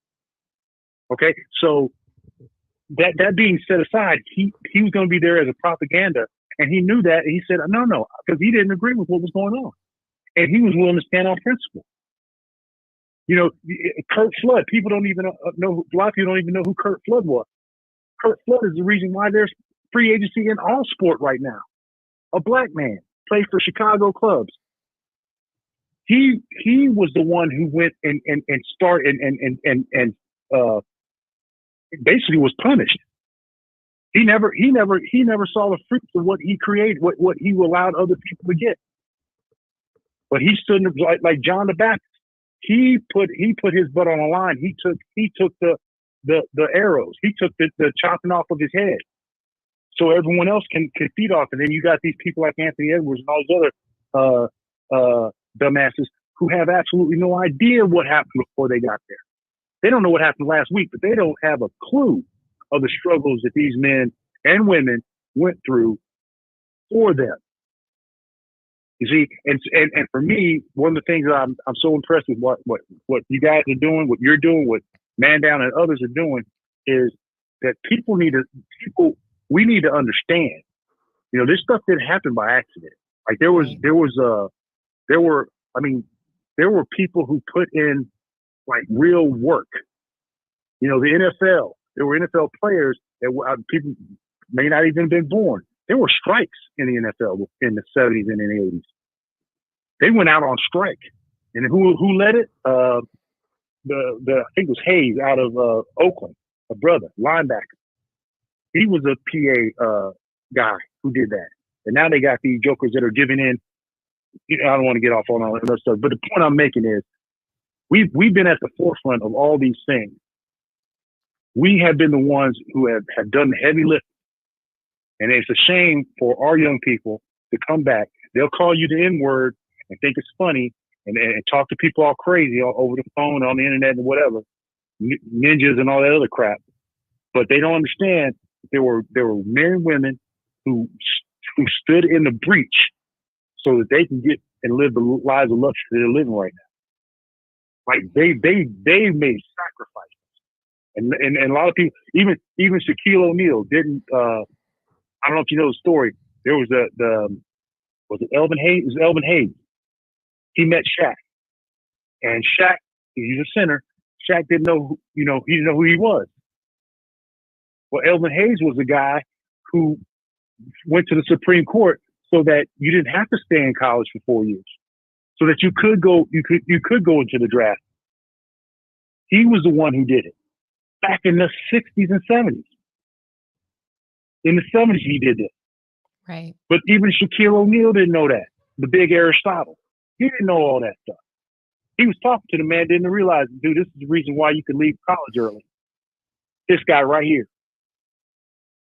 You think, well, his numbers aren't that impressive. Well, guess what? When you lose out, you lose years because you're in litigation to even get an opportunity to come into the sport. He did that for you. He did that for everybody. Right. You're so right. But I think people don't truly understand. That's the thing that disappoints me about a lot of people. That'll really irritates me to hear people call somebody else the N-word, because you should know what that word means, what it actually means. Right. It's calling somebody else nothing is what you're doing. You're taking a fellow human being and you're making them a thing. And to me, it drives me nuts when I see it. I thought we were going to get past that crap, but apparently we haven't.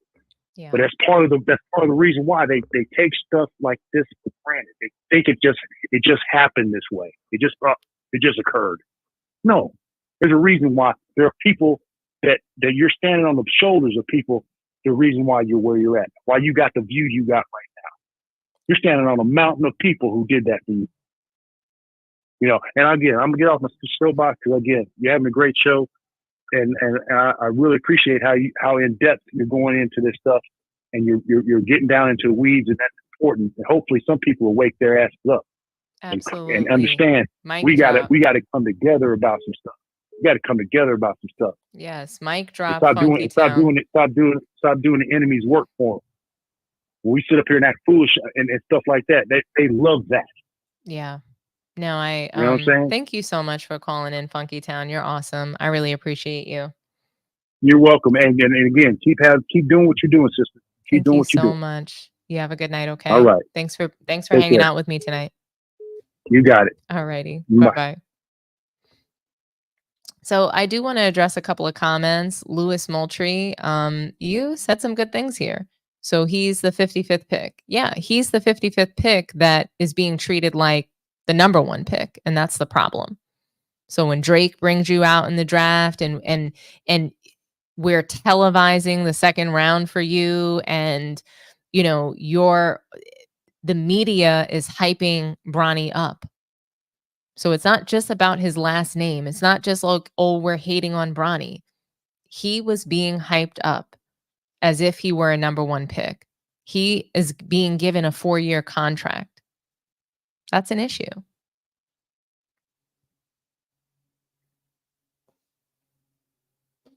Caller from Illinois, talk to me nice.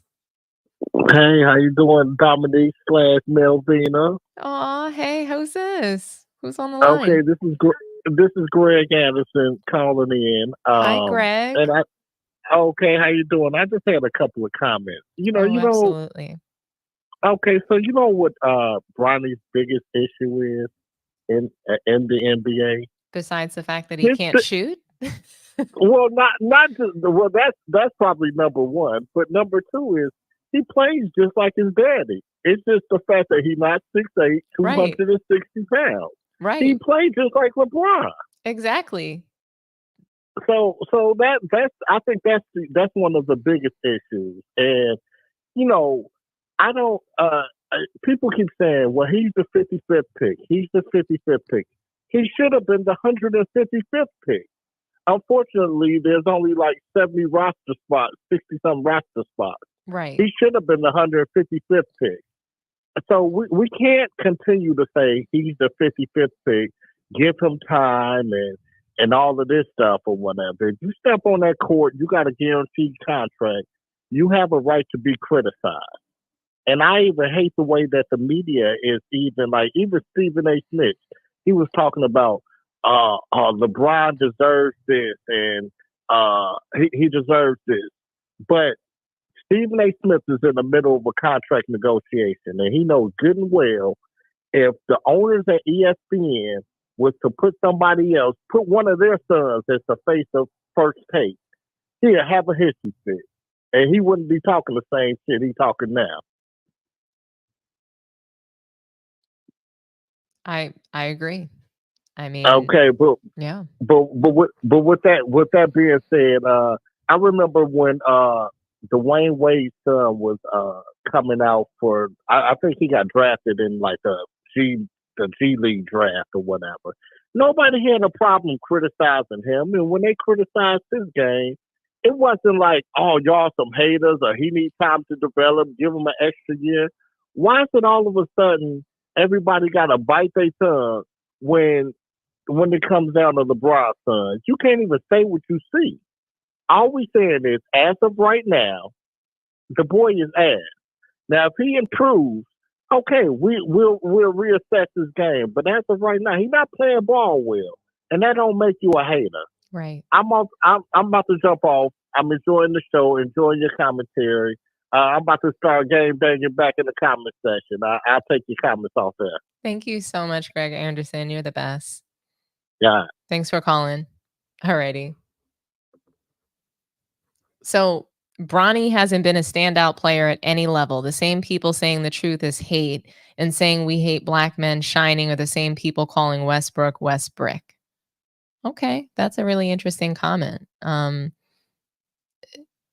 Bronny, he wasn't good in high school, he wasn't good in college, and he's not good as a pro. So, you know, that's where I'm at.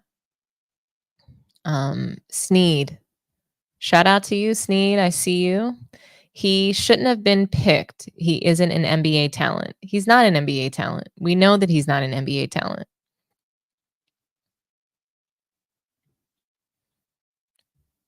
Sneed coming through with the comments tonight. Watch the footage. He is so bad instinctually. He is out of place. I mean, I couldn't agree with you more, Sneed. When I look at Bronny, I see him, he has like a blank stare. It's like the way he picks up his dribble. It's like a cardinal sin. You don't pick up your dribble when you don't have anywhere to go. He constantly does it. That's what really leads to his turnovers. His decision making is not there. Bronny doesn't even know where to stand or how to move. Forget shooting, passing, and defending. It's true. He's like a fish out of water. He's like a deer in headlights. It's just not good. He doesn't belong on the floor. Dickie Simpkins was an NBA talent, but he got in. Look up Dickie Simpkins and what did he do in high school and college? Let's see. I'll look him up. If anybody can tell me about Dickie Simpkins. Dickie Simpkins. I just want to see if he was as bad as Bronny. Nope. So he averaged 10 points in college. So he had double the production of Bronny. So let's try again. Try again, bearded conversation. I need a comparable NBA player who sucked in high school and college and also the pros and was given a 4-year contract. So that's what we have to line up to make it fit. So you need to find me a player that had a 4-year contract that was just as bad as Bronny. Caller from Minnesota, talk to me nice. Yes, good night. Caller from Minnesota, but I'm really a Jamaican, but I'm a big basketball fan. What's your name, sir? Niche. Niche? Yeah. Nice to hear from you. I'm enjoying the show. Nice show. Thank you so much. So what do you think about Bronny? Like, do you think that people are just making excuses for his poor play? Do you think he does deserve a spot in the league? What do you think? All right. Is the criticism deserved? As a player, not any league, but as somebody who played the sport. Yeah. He's a decent player, but not fit enough for the league. No, he's really not. I mean, if you look at even the preseason games, when he should be cutting his standing, you know what I mean? And my main point tonight is Gilbert Arenas said he's the 56th pick, and nothing is expected of him. Why would you pay a 55th pick $9 million guaranteed if nothing is expected from him? And why is he playing if nothing is expected from him? Yeah, I think that's a really good question. Like, if there's no expectation, like Gilbert Arenas keeps saying that. What expectation? He should not have any expectation as a second round. That's fine. That would be great if he wasn't hyped up as a first round pick. So if he wasn't hyped as LeBron tweeted, he's the one who slapped all that honey on him. So what's wrong now? The answer to him. Exactly. So it seems that we're only allowed to congratulate Bronny. We're only allowed to praise him. We're only allowed to hype him up. We're not allowed to criticize him. That's what everybody is saying. Stephen A. went on Kwame Brown as a 19 years old. He lived on and he made a career off Kwame Brown as a 19-year-old. He was a kid too if Bronny is a kid. Yeah. He deserves every criticism he's getting. He's over how many shots he's taken at the 3-point line. That's ridiculous. Anyway, thanks for your show. I just wanted to make my little point. Thank you so much. You really made a great point. So, and I love your accent. So you're from Jamaica? Thank you. Yes, originally. It's my first time calling. I always watch the show because I come in from work late. Well, so please keep calling in. Please keep calling in, Niche. I'm going to save your number. I really appreciate your call. We want to hear your voice. I want to go on the members thing because I subscribe, but I also want to be a member so I can get like some private stuff because like Absolutely. this is like Please my join and first be a member. calling on the B show, and I'm torn up inside. Like people say all these crazy things, especially Gilbert Arena. If I ever catch him as a little local Jamaican, I'll tear him apart with those nonsense he's talking. And I think John Sally tricked him, tell him he's a winner. He ain't no winner. He was a decent player, but he ain't no winner. What does he win? There ain't nothing in the cabinet Exactly. for him to be coming out here disrespecting all these man. Oscar Robertson, they have no talent. Like they were not skilled. Like Right. what did your skill only make you Gilbert Arena? They were stars in their era. Exactly. In your era, you will not be stars. So shut up. Exactly. Isn't that kind of Let's crazy that when you can't beat the competition in front of you, the go-to is to talk about players that you never faced?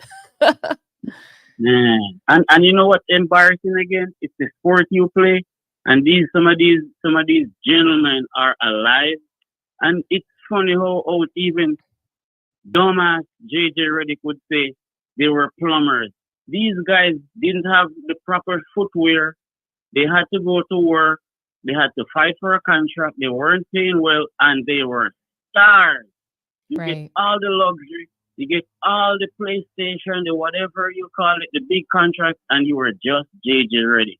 It burns me to the core. Yes.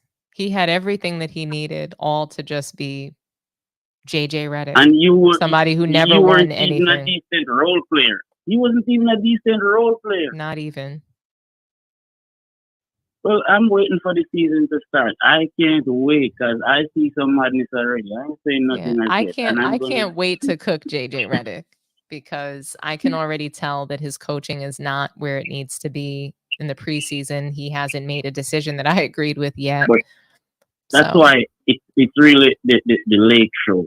Because how could they pass up qualified person like a Sam Cassell who has proven himself as an assistant? yeah. To But go that's to JJ Redick LeBron. was only coach 4-year-old girl. LeBron didn't help, a black coach. Whatever happened to Phil Handy? Why hasn't But LeBron gotten as you him say, a as head you call coaching his name, position?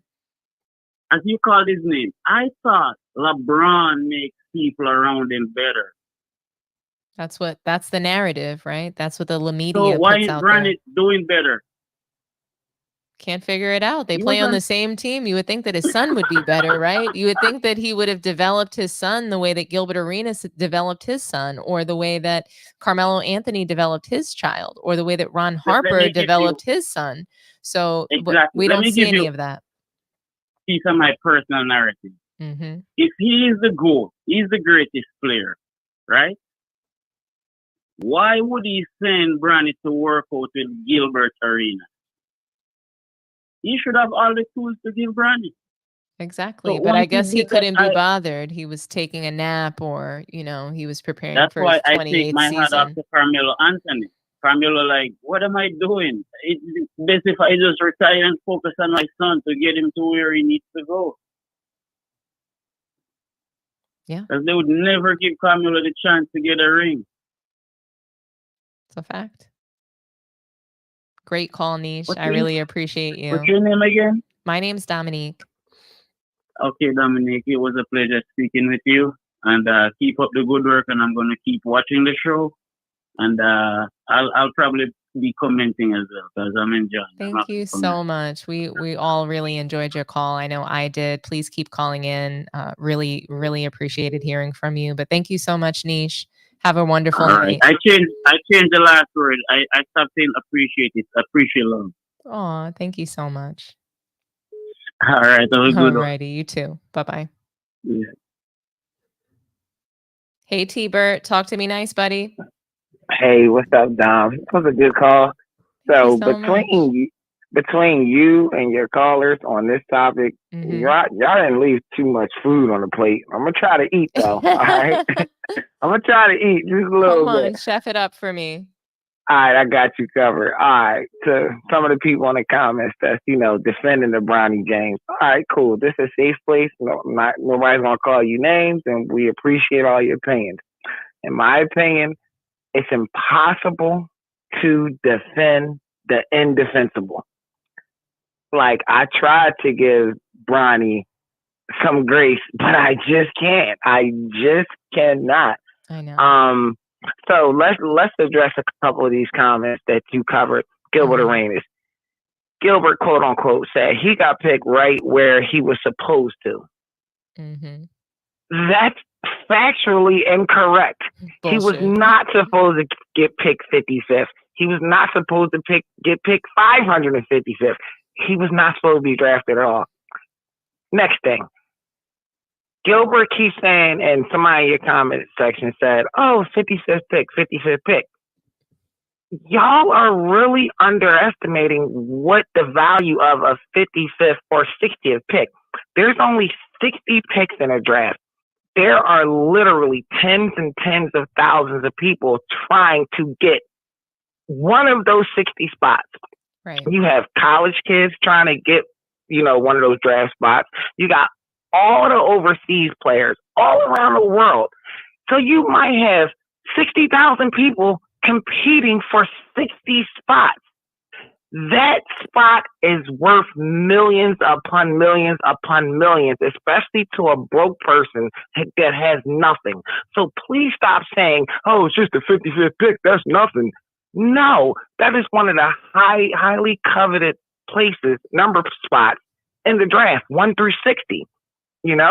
So please, if you get picked 60th, it's worth millions upon millions.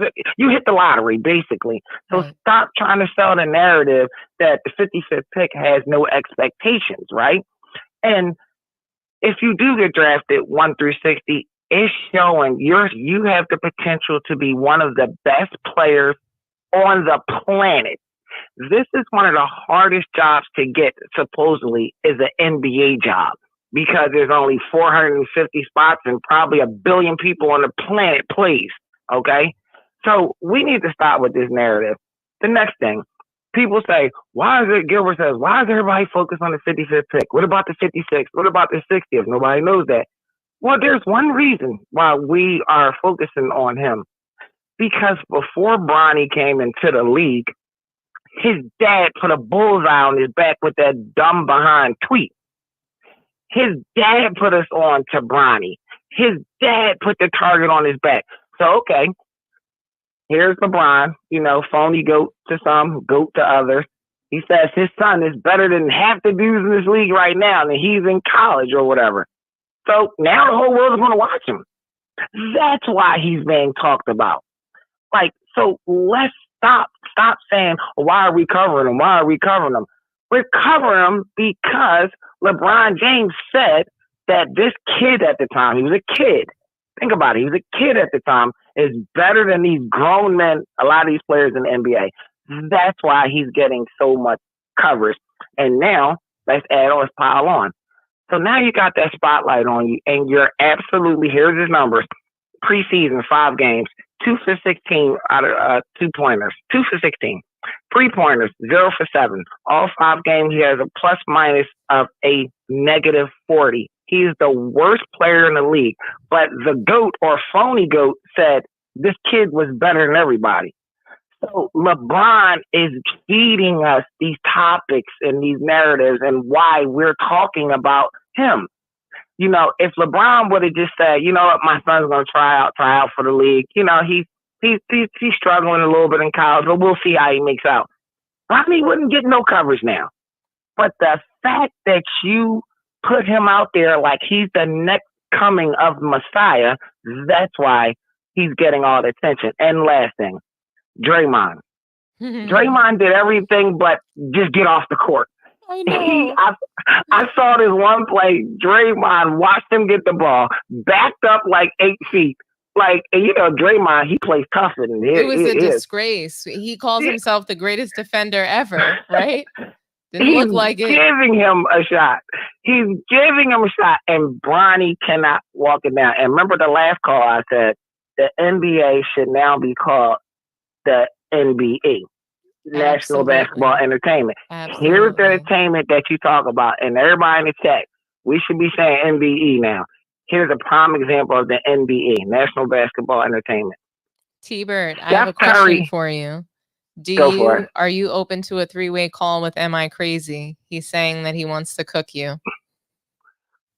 I'm gonna take you a male stance on this. I don't debate. I just spit facts. Now, if you want to get cooked, you know what I mean, I'll cook you.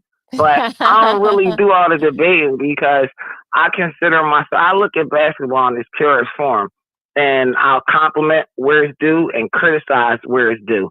But I'm not going to get in a debate with somebody who just has, you know, an opinion that disagrees with me. So the champ will respectfully decline. I'm not doing all that debating. But let me get back to what I was saying. Honestly, I think Am I Crazy is cooked already. So we're good. Oh, absolutely. So look, Curry gets back in the game, right? He gets back in the game. First of all, vets don't like to play in the preseason. He gets back in the game. What if Curry gets hurt and he's out for the season? Curry has a history of ankle issues. What if he gets hurt and gets back and, you know, because he goes back in the game? The reason he put him back in the game for the photo opportunities.